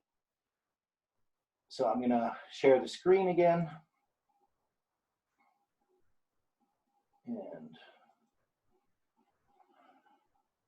so Nebuchadnezzar the king, unto all peoples, nations, and languages that dwell on earth, peace be multiplied unto you. So this is Nebuchadnezzar's own words. I thought it good to show the signs and wonders that the high God hath wrought toward me. How great are his signs, and how mighty are his wonders. His kingdom is an everlasting kingdom, and his dominion is from generation to generation. I, Nebuchadnezzar, was at rest in mine house, and flourishing in my palace. And I saw a dream which made me afraid, and the thoughts upon my bed and the visions of my head troubled me. And therefore I made a decree to bring in all the wise men of Babylon before me, that they might make known unto me the interpretation of the dream. And then came the magicians, the astrologers, the Chaldeans, the soothsayers. So they have this repetitious language. I told them the dream, so this time he tells them the dream, but they did not make known unto me the interpretation thereof.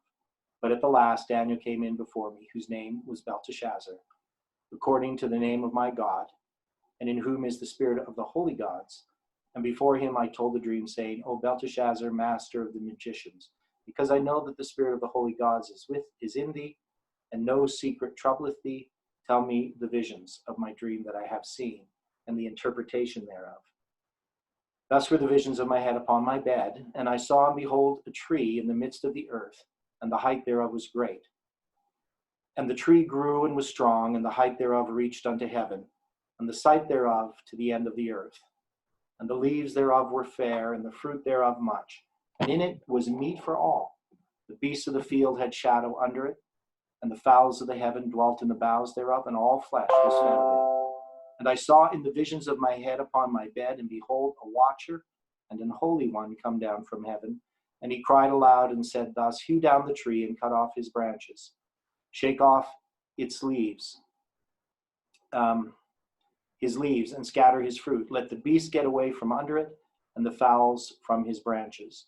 Nevertheless, leave the stump of his roots in the earth, even with a band of iron and brass in the tender grass of the field. And let it be wet with the dew of heaven, and let his portion be with the beasts in the grass of the earth. Let his heart be changed from a man's, and let a beast's heart be given unto him, and let 7 times pass over him. This matter is by the decree of the watchers, and the demand by the word of the holy ones, and to the intent that the living may know that the Most High ruleth in the kingdom of men, and giveth it to whomsoever he will, and setteth up over it the basest of men. This dream I, Nebuchadnezzar, have seen, Now thou, O Belshazzar, declare the interpretation thereof, for as much as all the wise men of my kingdom are not able to make known unto me the interpretation, but thou art able, for the spirit of the holy gods is in thee. And then Daniel, whose name was Belteshazzar, was astonished for 1 hour, and his thoughts troubled him. The king spake and said, Belshazzar, let not the dream or the interpretation thereof trouble thee. Belshazzar answered and said, My lord, the dream be to them that hate thee, and the interpretation thereof to thine enemies. The tree that thou sawest, which grew and was strong, whose height reached unto heaven, and the sight thereof to all the earth, whose leaves were fair, and the fruit thereof much, and in it was meat for all, under which the beasts of the field dwelt, and upon whose branches the fowls of the heaven had their habitation. It is thou, O king. Thou art grown and become strong, for thy greatness is grown, and reacheth unto heaven, and thy dominion to the end of the earth. And whereas the king saw a watcher and an holy one coming down from heaven, and saying, Hew the tree down and destroy it, yet the stump of the roots thereof, yet leave the stump of the roots thereof in the earth, even with a band of iron and brass, in the tender grass of the field, and let it be wet with the dew of heaven, and let his portion be with the beasts of the field, till 7 times pass over him.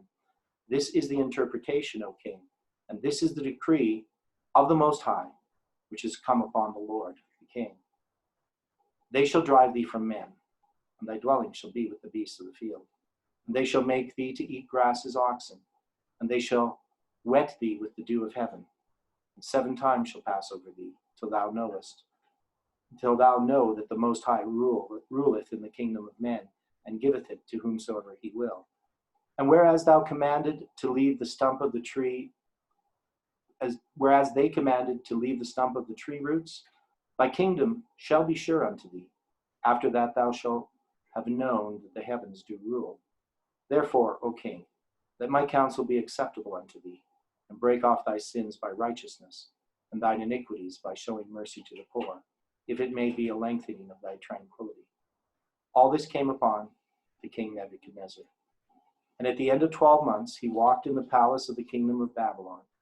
And the king spake and said, Is not this great Babylon that I have built for the house of the kingdom by the might of my power, and for the honor of my majesty? While the word was in the king's mouth, there fell a voice from heaven, saying, O king Nebuchadnezzar, to thee it is spoken, the kingdom is departed from thee.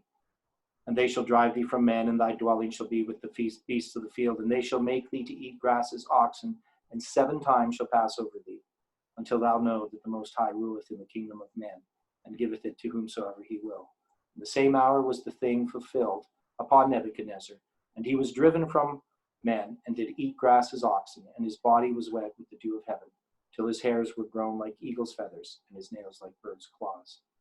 And at the end of the days I, Nebuchadnezzar, lifted up mine eyes unto heaven, and mine understanding returned unto me. And I blessed the Most High, and I praised and honored him that liveth forever, whose dominion is an everlasting dominion, and his kingdom is from generation to generation. And all the inhabitants of the earth are reputed as nothing. And he doeth according to his will in the army of heaven, and among the inhabitants of the earth. None can stay his hand, or say unto him, What doest thou? At the same time my reason returned unto me, and for the glory of my kingdom mine honor and brightness returned unto me, and my counselors and my lords sought unto me. And I was established in my kingdom, and excellent majesty was added unto me. Now I, Nebuchadnezzar, praise and extol and honor the King of heaven, all whose works are truth, and his ways judgment. And those that walk in pride he is able to abase. So, I ended up reading it all.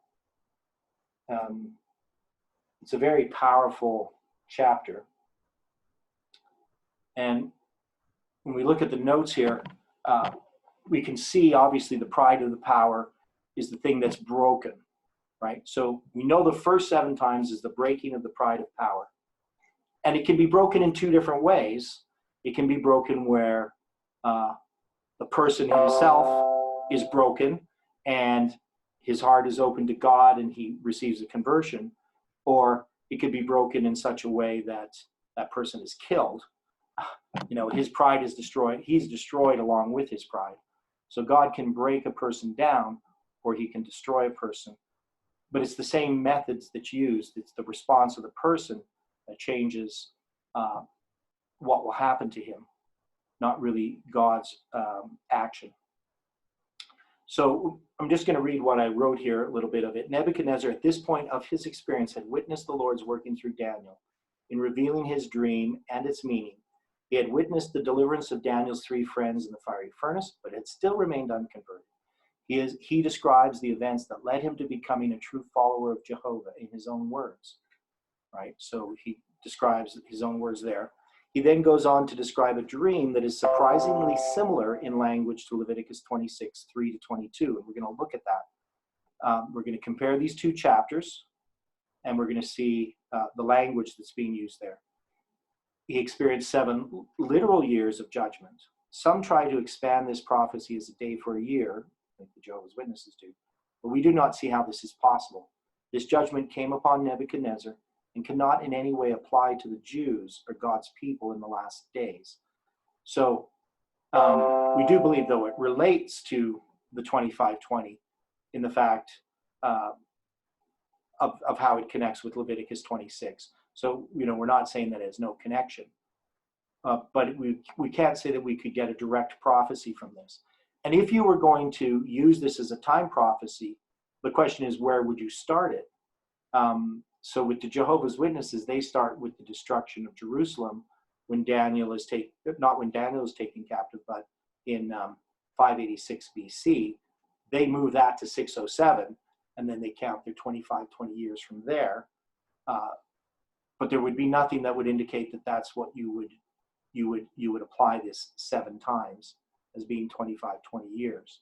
So there's a lot of problems that you have with Jehovah's Witnesses interpretation. It's not really well founded in Scripture. It doesn't have all kinds of witnesses to it. It's just a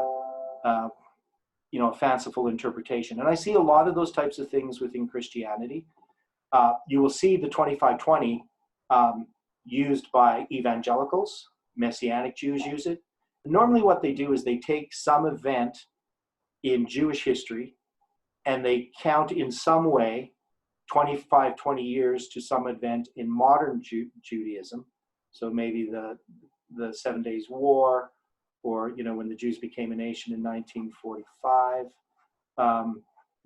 things like that. So they will sort of connect it. Some evangelicals might connect it to events in Jewish history, and then a kind of event in our history. What's that? What'd you say, Tom? Somebody said something. 1948. 48. Yeah, I was trying to think that in my head. I thought that was wrong. I thought somebody would correct me. Yeah, 1948. So 1967, the 7 Days War, and 1948. So, and when people do that, it's very interesting how they do it, because they don't really use a day for a year prophecy in the way that we would. What they do is they convert it into 365 and a quarter days, and they try to apply it that way. And then they apply the 360, so they can actually make it a longer period. So you see a lot of this type of stuff happening when people are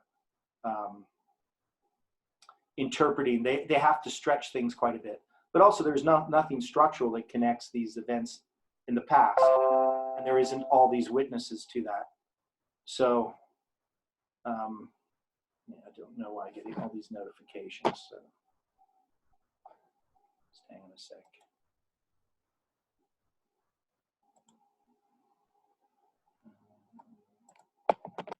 Shut this down.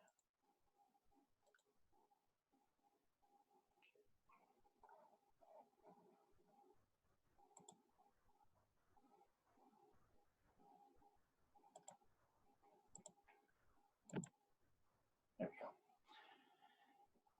go. So I. At the end of 20 literal days, obviously it wouldn't be really literal days, because if you have 7 years, it would be a little more than 20, but literal in a symbolic sense. Nebuchadnezzar is restored. So in trying to expand it to a day for a year, there's lots of different ways in which people are trying to do that. And I read these chapters. So we can see the pride in him, right? Built this house for the kingdom, a house of the kingdom by the might of my power. So we see that word And that word might of my power is really dealing with pride of power. Yeah, May 14th, 1848, official founding of modern secular state of Israel. Now, it is interesting, of course, that it's May 14th. And that's the thing, too, is we do know that dates in ancient Jewish history and dates in modern history can have symbolic significance. But what we don't have is time prophecies that tie events for literal Israel in the past to literal Israel in the present. Because after 1844, as far as, well, actually, really after 34 AD, the Jews no longer have a part to play in prophecy in the sense that they would have before. And then after 1844, any time elements that we have are already connected to the prophetic periods that we have established. So you will notice that when we're creating some of these dates in the future, like July 18th, 2020, that is based upon a prophecy that already exists, Revelation 9. We're not reapplying time prophecies. We're not reapplying the 2520 in some way to say, well, that 2520 wasn't correct. Now we're going to use 2520 from some other event in history. So we're not looking for new dates to commence the prophetic periods, which I think is an important point.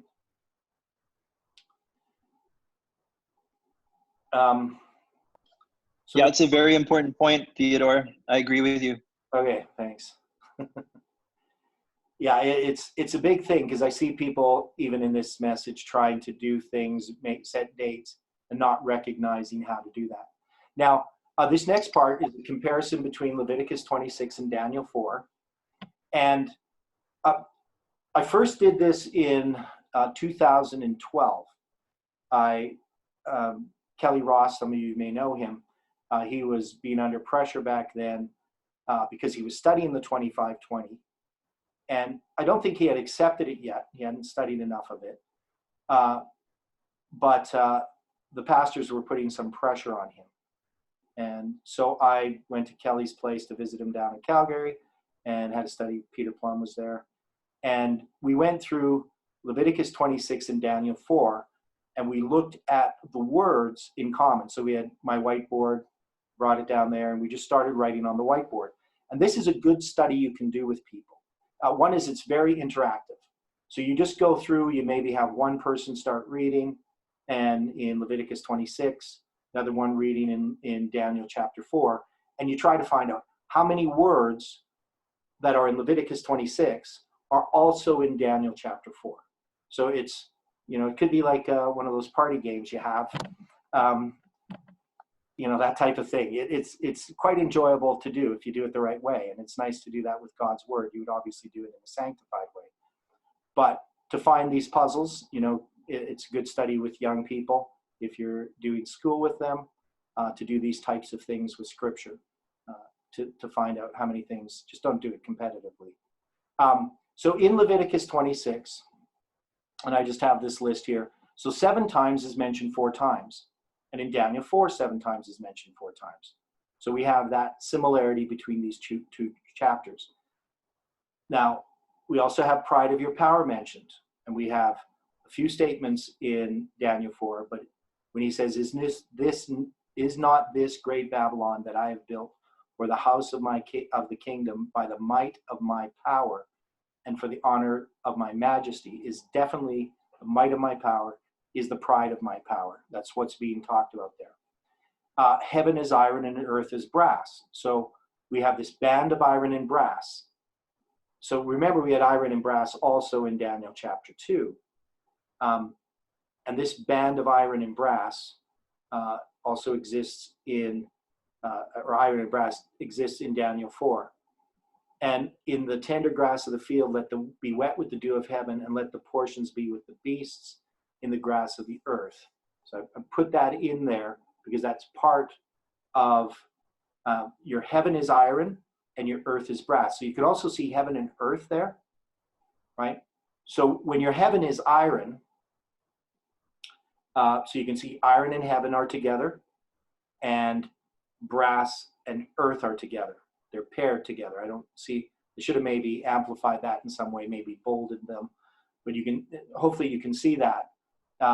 So the heaven as iron and your earth is brass. It's not just iron and brass, but it's heaven, iron, earth, brass. And you see the iron, heaven, brass, earth in those two parts of that verse in Daniel 4. And I probably could have put the references in there for each of these. For your land shall not yield her increase, neither shall the trees of the land yield their fruits. And in Daniel 4, we have this image of this tree and this fruit that grows on this tree, and also the earth, right? So the land or the earth. In the one, he's prospering in Daniel chapter 4. And obviously, God is not blessing them. He's cursing them in Leviticus 26. I will also send wild beasts among you, is a phrase from Leviticus 26. In Daniel 4, let his portion be with the beasts. So you can see the word beasts there, but also this, he's sending wild beasts among you, but in Daniel 4, he's going to be sent among the wild beasts. So in a sense, wild beasts and people here are mixed. I will scatter you among the heathen. Here I will scatter his fruit. Now they have the term cut down in Leviticus 26, and you have the word hew down in Daniel 4. You have the word bands and band mentioned. Beasts, beast and beast beasts is twice in Leviticus 26. Beasts or beast is 8 times in Daniel 4.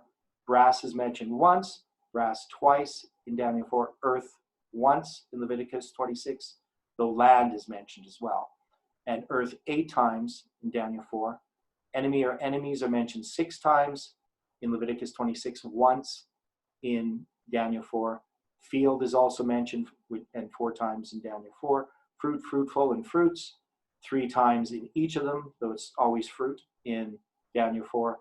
Heaven and heavens 14 times in Daniel 4, once in Leviticus 26. Iron and iron, iron's mentioned twice. Pride and pride, scatter and scatter, trees and tree.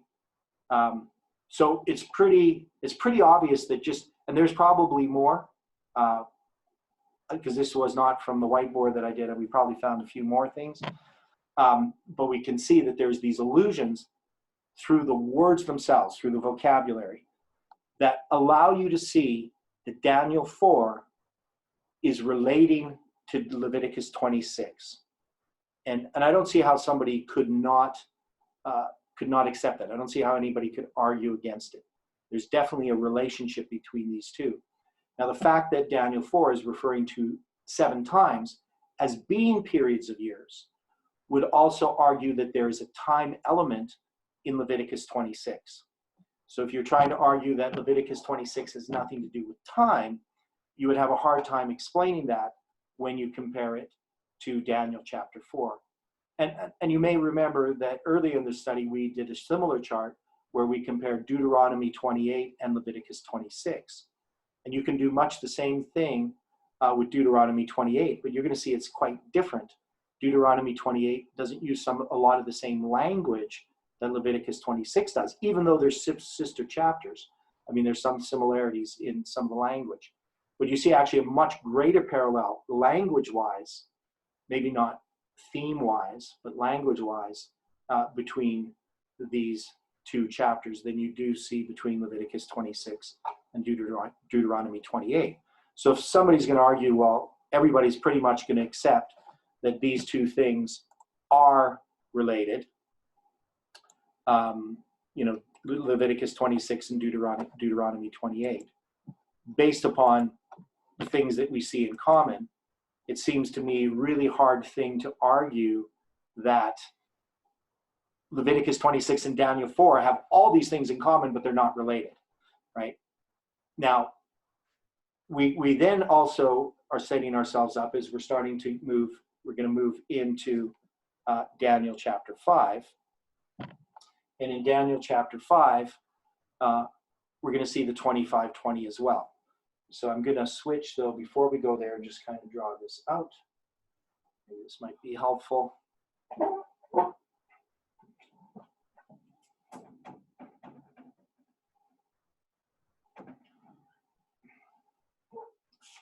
So,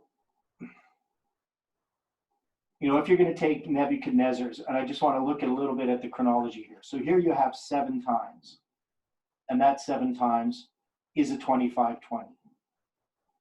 Now we know that this here is not the same language as in Leviticus 26, in that Leviticus 26 does not have times in the text. And this word, those 7 times, would be 7 years. I can't remember the Aramaic word offhand, but it's the word that relates to a year. It'd be the same as, it's a different word than in Hebrew, but it would mean the same thing. So 7 years. In Hebrew, it's shanim, but in Aramaic, it's some other word. I can't think of it. Now, as far as when this occurs in the timeline of the book of Daniel, we got here, there's Daniel 7, or Daniel chapter 1, and you got, this is in 607 BC, and we saw that there was going to be 3 years, and it would be in the spring of 604, was it 604? Yeah, 60, I think we did it into 603, in the spring of 603. Anyway, you had the test where they become magicians, right? Then then you're going to have the image of Daniel 2, but then you're going to have this long period of time near the end of Nebuchadnezzar's reign. And so this period of 7 times here, these 7 years, these are going to end probably in 562, just before he dies. So now there's a reason why I do that, and we will look at this in more detail later when we deal with Belshazzar. But we know it's near the end because we know Belshazzar actually saw his grandfather at the beginning of his 7 times. And that's much, much later that Belshazzar dies. So he would have been a child here at this time. So this 7 times here, though, it's 2520 as a symbol. And we're going to see as we look at Belshazzar now, we're going to address that. So Belshazzar is going to witness this. And so when we read chapter 5, we will see that he knows all about this situation, but he experiences his own 7 times. And his own 7 times is going to happen over here in 539. So 539 BC. So the period of time from here to here is basically 23 years later from when this ends. If you add this here from here to here, this is going to be 30 years, roughly. We're not sure exactly. So it's 30 years from when his 7 times begins to when Belshazzar's 7 times begins. So let's move ahead in our notes. Share the screen.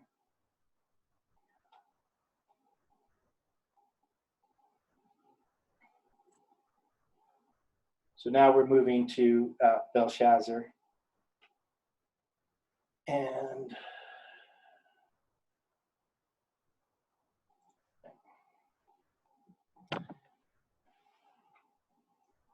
it's interesting, if you read my notes, so I have just above Belshazzar's party. After 1844, there can be no new dates. We reject any time of typesetting that can be derived from a study of the 7 times in Leviticus 26 or Daniel 4. And that would still be true. So in my notes there where I make that statement, I've not changed my view on that. After 1844, we cannot apply any new dates to the prophetic periods, right? Any type of time setting that can be derived from the study of the 7 times in Leviticus 26 or Daniel 4, in the sense of setting new dates for the start of those periods, because that's what Ellen White refers to when she talks about new dates. She's talking about the start. So you can take the prophetic periods and give some other new date to make the prophetic periods end at a different time. We still can't do that. Those prophetic periods are established. And the whole thing about new light is all new light makes old light shine brighter. It never rejects any established truth. So just interesting that it's there. So Belshazzar made a great feast to the thousands of his lords and drank wine before the 1,000. Belshazzar, whilst he tasted the wine, commanded to bring the gold and silver vessels which his father Nebuchadnezzar had taken out of the temple, which was in Jerusalem, that the king and his princes, his wives and his concubines might drink therein. Then they brought the golden vessels that were taken out of the temple of the house of God, which was at Jerusalem. And the king and his princes, his wives and his concubines drank in them. They drank wine and praised the gods of gold and silver, brass, of iron, wood, and stone.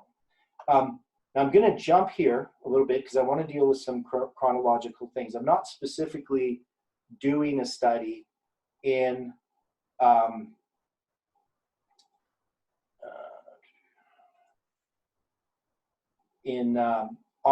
the Babylonian chronology as such, like the fall of Babylon. I have touched on it in my study in Ezra and my papers.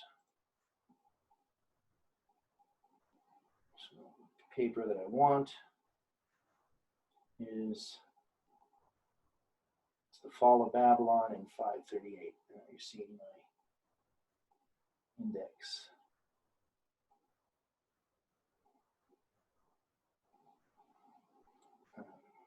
So this is a paper which, I would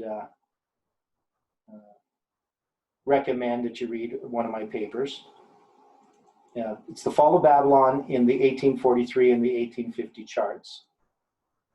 And in this study here, I refer to the Nabonidus Chronicles, or it's part of the Babylonian Chronicles. And this is the part I want to read. So this really relates to what's happening in Daniel chapter 5. I'll make this a little bit bigger. Okay. It says, in the month Teshritu, so that's the 7th month, the month of, well, actually I need to even go back here because I think, yeah, here it is on this page here. So this is the Nabonidus Chronicles. So Nabonidus is the king who's he's related through marriage to Belshazzar, but Belshazzar is the one actually ruling the kingdom, though he's not the top king. Nabonidus is a monk, and he doesn't really have an active part in ruling the kingdom, but he dies as well when Babylon falls, but at a bit different time than Belshazzar. And Belshazzar in the Nabonidus Chronicles is not mentioned by name, but this is from the Nabonidus Chronicles. Now this is in the 7th year, so the 17th year of Nabonidus. Nabu came from Borsippa for the procession of Bel. Bel came out. So these are these different gods. In the month Tebetu, that's the 10th month of the previous year, the king entered Eter Kalalama.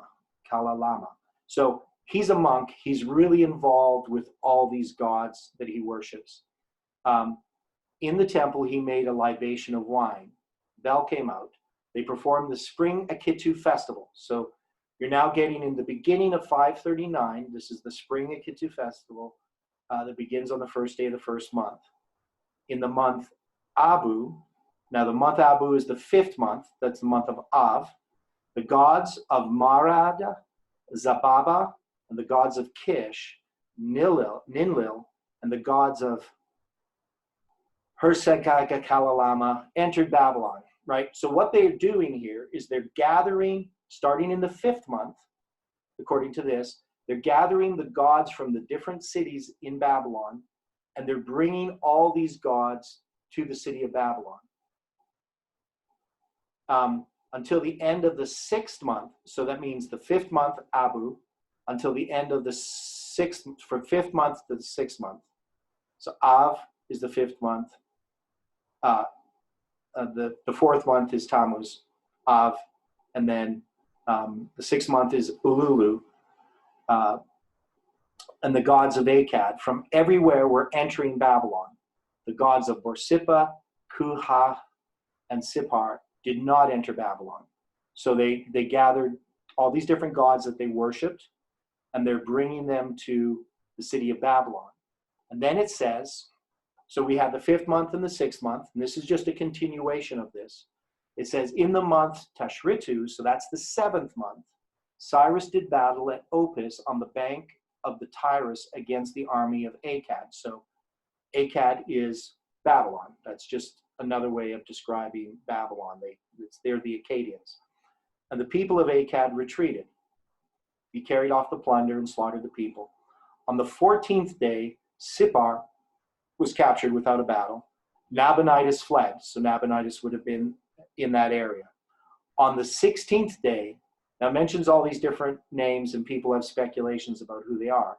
But it says, Agabaru, governor of Gutium, and the army of Cyrus, without battle, they entered Babylon.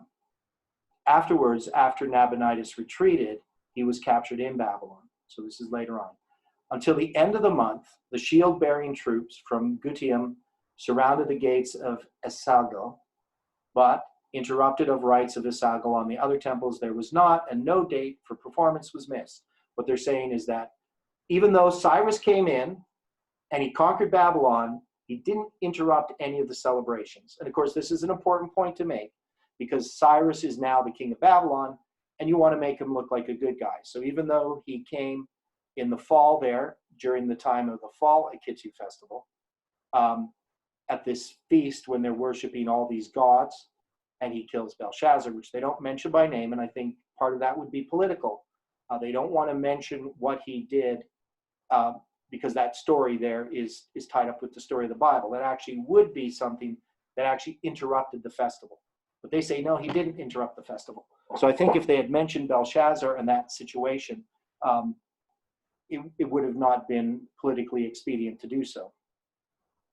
So, and it's going to go through all these details of what happens later on when the king's wife dies, and different things. So you can see that this is done in a chronological fashion. And the point, though, I bring this up is that we can see that this, one is it happens in the fall of 539. And the other point is that this party that's going on that Belshazzar is doing. It's part of a festival that happens in the fall, in the 7th month.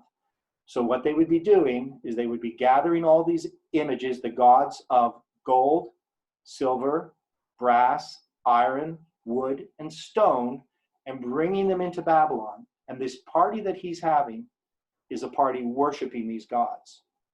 So now it's, of course, a drunken party. Now, if you read in A.T. Jones, you will find that A.T. Jones tries to put this event, the fall of Babylon, in the month of Tammuz. And I don't know how many of you have ever run into that in reading A.T. Jones.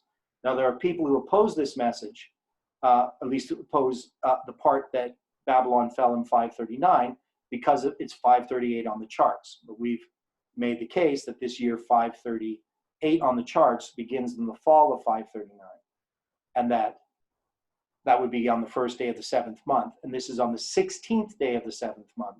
So it's actually in the Jewish year fall to fall, 538, if we were to put it that way. So the calendar, we see on the 1843 charts, 2 different calendars, a spring to spring for 1843 and a fall to fall for 538 BC.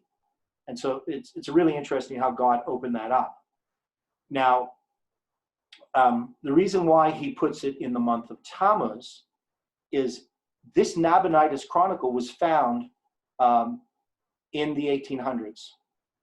And I think it took about 25 years till it got all translated and got into the public record.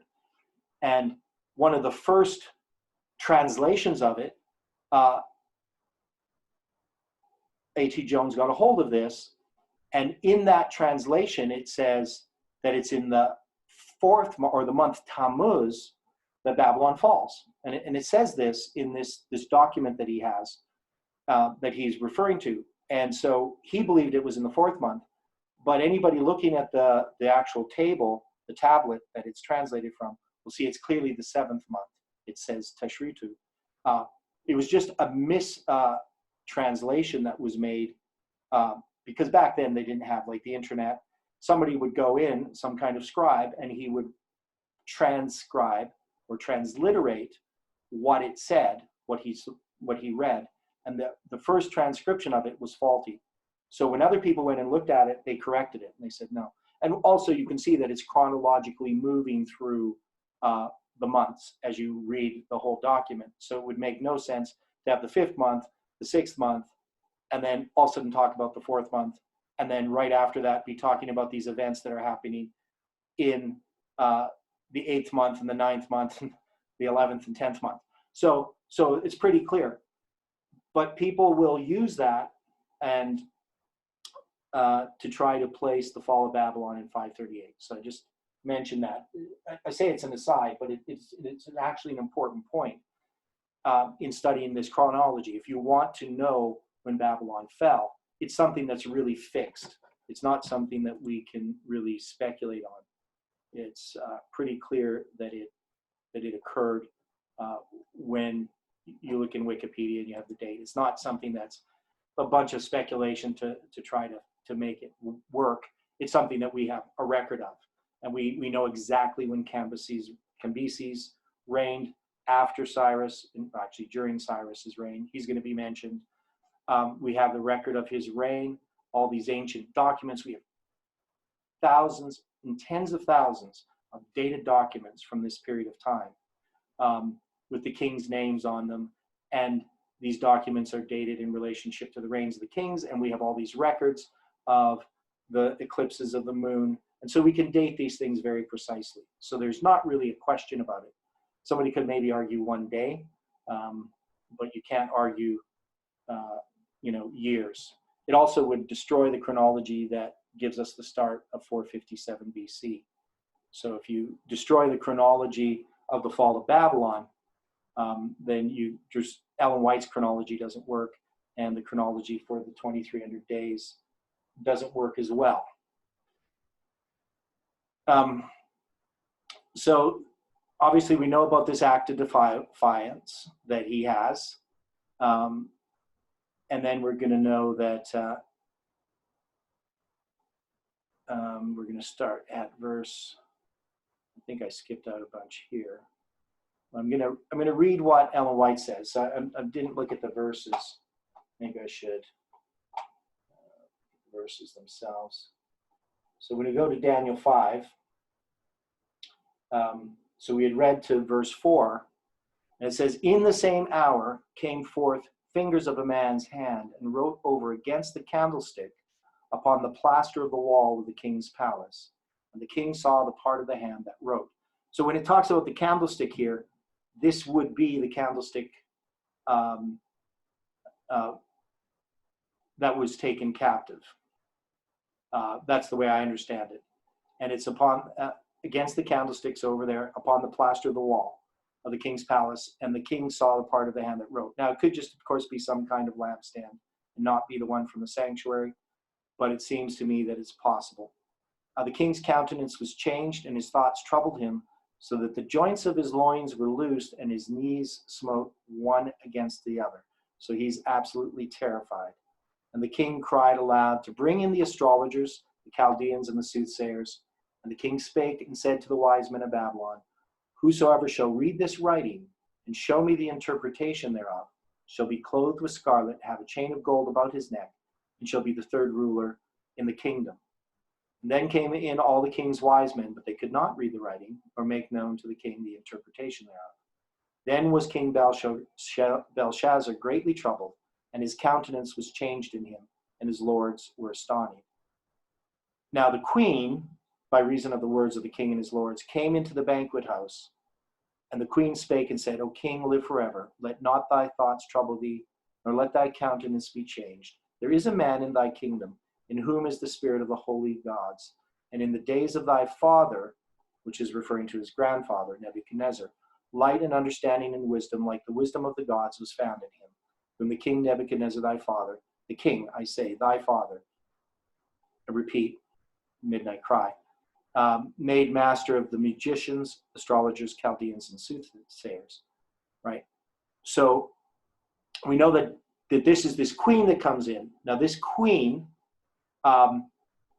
we would argue that it's actually Nebuchadnezzar's mother.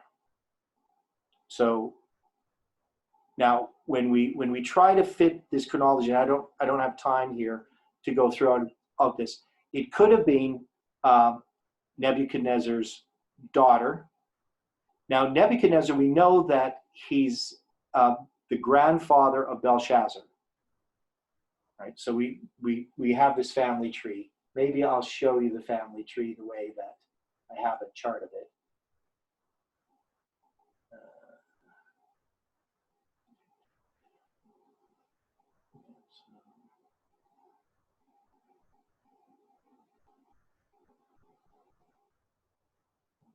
Planning on doing this, but it's probably helpful for people to get this in their minds.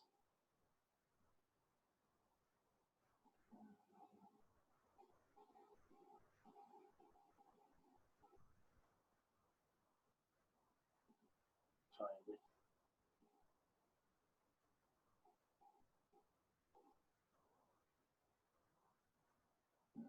Skipped it somewhere.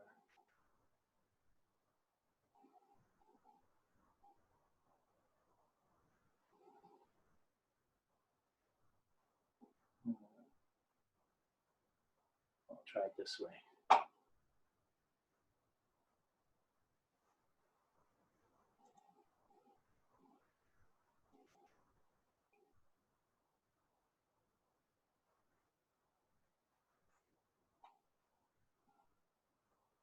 Got all these charts, so just got way too many of them.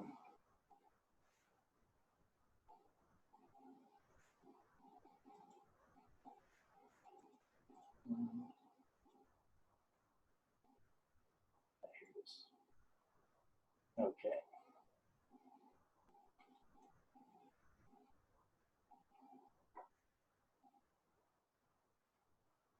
Okay, I got all these things I have to go through. So this is the family tree of these kings of Nabonidus and Belshazzar. And so let's go back. So we can see Nabopolassar, that's the father of Nebuchadnezzar. Nebuchadnezzar married Adad Gupi, something like that. I'm not sure how you pronounce it, her name. And now evil Merodach, who became king after Nebuchadnezzar, he, and I just put like their regnal years here, actually became king in 562. But evil Merodach was then king. Now, the way that he became king is not certain, but he was only king for 2 years. So he had some corruption in him. And it could be that during the time that Nebuchadnezzar had, that he was trying to work against Nebuchadnezzar during the 7 years, but this was found out later. It's hard to say. There's a lot of speculation on it. Now we have Nitocris, who is actually then the daughter of Adad Gupi, and then Belshazzar is the son of Nitocris. So when we look back here, we see Belshazzar's reigns from 559 to 539. He co-reigns with Neriglissar.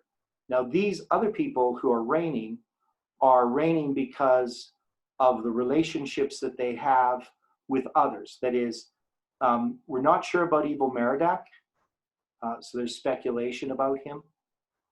So we don't know if he was married to anyone in particular, but we do believe that the reason why the different people were allowed to reign is because they were married to daughters of, so we have one daughter, Nitocris, and Kaseya is another daughter of Nebuchadnezzar. So Neriglissar was married to Kaseya. So it was because he was married to the daughter of Nebuchadnezzar that he had authority to reign. Where Belshazzar, even though he's a grandson of Nebuchadnezzar, he only co-reigns. So he began to co-reign with Neriglissar and Labasi Marduk. He had a co-regency with him, and he also co-reigned with Nabonidus. So it's kind of strange, you would think the grandson of Nebuchadnezzar, Belshazzar, would automatically have a path to the throne as far as being the main king.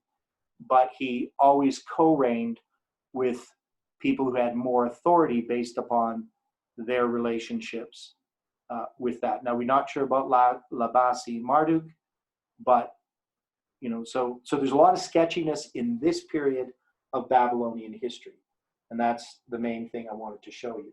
So you can see that we sometimes get the impression that there's just Nebuchadnezzar and then Belshazzar, and that Belshazzar is the son of Nebuchadnezzar, but that's not the case. Okay. Now, so we're going to see, of course, we're very familiar with the interpretation of the handwriting. Now, the fact that Belshazzar could not read the handwriting is an interesting point. And we might come back in our next study and sort of finish this off, because there's a lot of details that we sort of have missed. I didn't know how far I would get in the study, and we got about 8 minutes left, but we'll see. So he's going to interpret this writing. We all know that he's made the third ruler in the kingdom of heaven. At least that's what Belshazzar wants to do. So Belshazzar is the second ruler. And we know from the Nabonidus Chronicles that this occurs on the night of October 12th to 13th. So, if you're going to have your days here, this is October 12th. This is October 13th, right? And this date here so if you go from sunset to sunset, this would be the 16th day of the 7th month. This is the date here. So this is the date that's given when we line it up, October 12th for the fall of Babylon. Because they're marking this time, so they're coming against the city. We know that during the nighttime, or during the previous day, they're digging under, they're rerouting the river of Babylon so they can go under the gates above the river and go into the city. And the two Levite gates would be open. If we read about Cyrus, and we're going to probably study that a little bit more next time, I might want to go through this detail here, because this is an important detail, what happens, how Cyrus takes Babylon. But the party is here. It's a nighttime party, right? And so I'm going to say that this is our days. So this is midnight here, right? So you got midnight. And we know that it's at midnight that this party occurs. And that's when the writing on the wall occurs, is at midnight. Here, I need to, yes, I need to switch this. Sorry. Okay, so let's go back here. So we got the 12th and the 13th of October. We have 16th day of the 7th month here. And we have this party here. And this party is at midnight. So this is when this event takes place. The writing on the wall happens at midnight. And so Daniel is brought in. Now, there's some more details here. Ellen White talks about how old Nebuchadnezzar is when he begins to reign, when he has a share of the throne. And she also says that he saw his grandfather Nebuchadnezzar begin his period of 7 years of insanity. So we can actually figure out how old he must have been in order for him to remember that, because she says that he remembers that happening. So in this period here, the queen, we're not sure which one it is, whether it's Netrocris or Adad Gabi, who is the one that's the queen. So whether it was his grandmother or his mother who comes in, I think I understand it to be his grandmother who comes in being the queen. So she's the queen in the sense that she's the queen mother. So she's an older person. And Nebuchadnezzar probably married her when she was quite young, which kings would have done. So she would be now in her older age, but not ancient. So anyway, we have this period here. Now, of course, October 13th is important because we have October 13th, the miracle of the sun at Fatima in 1917, and that's October 13th, but that's noon. But noon and midnight are the same thing, right? One is just the midway through the day, one's midway through the night. We also know October 13th, 2018 is an important date. And there's other October 13ths in history that are important. The Mayan calendar ends on October 13th, in 4,772. But there's other October 13th. So it becomes a significant date, but it's also significant that it's midnight that this occurs. So I'll go back to sharing the screen. And I don't think I'm going to get through this to my satisfaction. There's too many other details we need to look at. Now, we know about him interpreting the handwriting, so we're all familiar with the two different ways, we should be, with the two different ways that this calculation was done. And I want to come back to this. So I'm not going to finish Daniel 5 here. But we know we have the meanie, tekel, upharsin. Right. Now, a meanie is a system of measurement, and it can be either 50 or 60 shekels. And so, you know, this one's going to be the same, 50 or 60. A tekel, of course, is a shekel. So I'm just putting two columns here. And then upharsin is a division of half of a meanie. So you could have 25 or 30. Now, if you add these up, we get two different measurements, 126 shekels or 151 shekels. So we have these two numbers. No, we got to switch back here. Sorry about that. So when I add these up, I have these two different numbers, 126 and 151. And we have applied these by doing them two different ways. One is we can just take this and we can extend the 2520 126 years from 1863, or we can extend it 151 years from 1863. And that's going to give us 1989 and 2014. Now, we can also multiply these by 20 because there's 20 giras in a shekel. We find that in Numbers chapter 3, dealing with the Levites, right? So if you go to Numbers chapter 3, and where we get this number 273, we also have this number 1,365 shekels, where they multiplied this by 5 to get this many shekels. And then we also have so from this, if there's 12 tribes that are being measured, but altogether there are 13 tribes because there's the Levites and then the 12 tribes. Now, if you take 1/13 of this out, because if you divide this by 13, you get 105. So if you minus 105, you get 1,260 shekels. So this number shows up in here, but also it's where they tell us that one shekel is 20 gira in that chapter, right? So we know if we multiply this by 20, you get, and you can't see that. So if I multiply 126 times 20, this will equal 2520. I can also multiply 151 by 20, and this will give me 20. So I have this other number too. I think that's correct. So we have these two different numbers that can come from it. Now, nobody's really applied this number that I know of. And is that correct? 130. Yes. Yeah, okay, it's correct. I just never trust myself. Okay, so we have these numbers that come from there, and we're going to look at that at the beginning of the next study. I want to look at some more of the details about 539. I want to look at some more of the details of the application of the numbers of the 126 and the 151. So there's things that we now know that I wouldn't have had the slightest clue back in 2013. It just wasn't anywhere on my radar.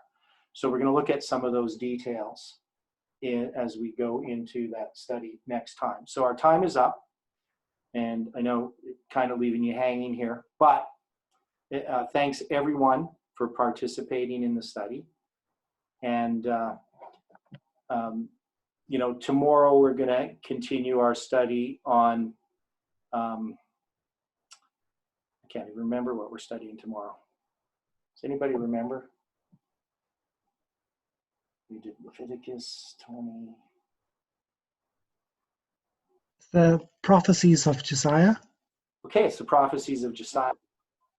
Yes, which is a good study, obviously. So you need to come to that study if you can. Now, I don't know how many people have been watching the videos online. I haven't really looked yet. I should probably check to see how many views they have. But I do know that some people are watching them online and going through the notes because they can't do it at this time of day. So, but anyway, we're going to close with prayer now, and then we can talk a little bit.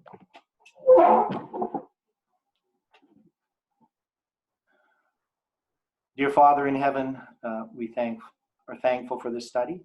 We covered a lot of ground here, going through your word, and there's more than we can ever take in. But we ask, Lord, that this can be an inspiration, that we can continue to look into these things, and not for intellectual curiosity, Lord, but to know your will, to know your character, and to know how to teach others and draw others to you.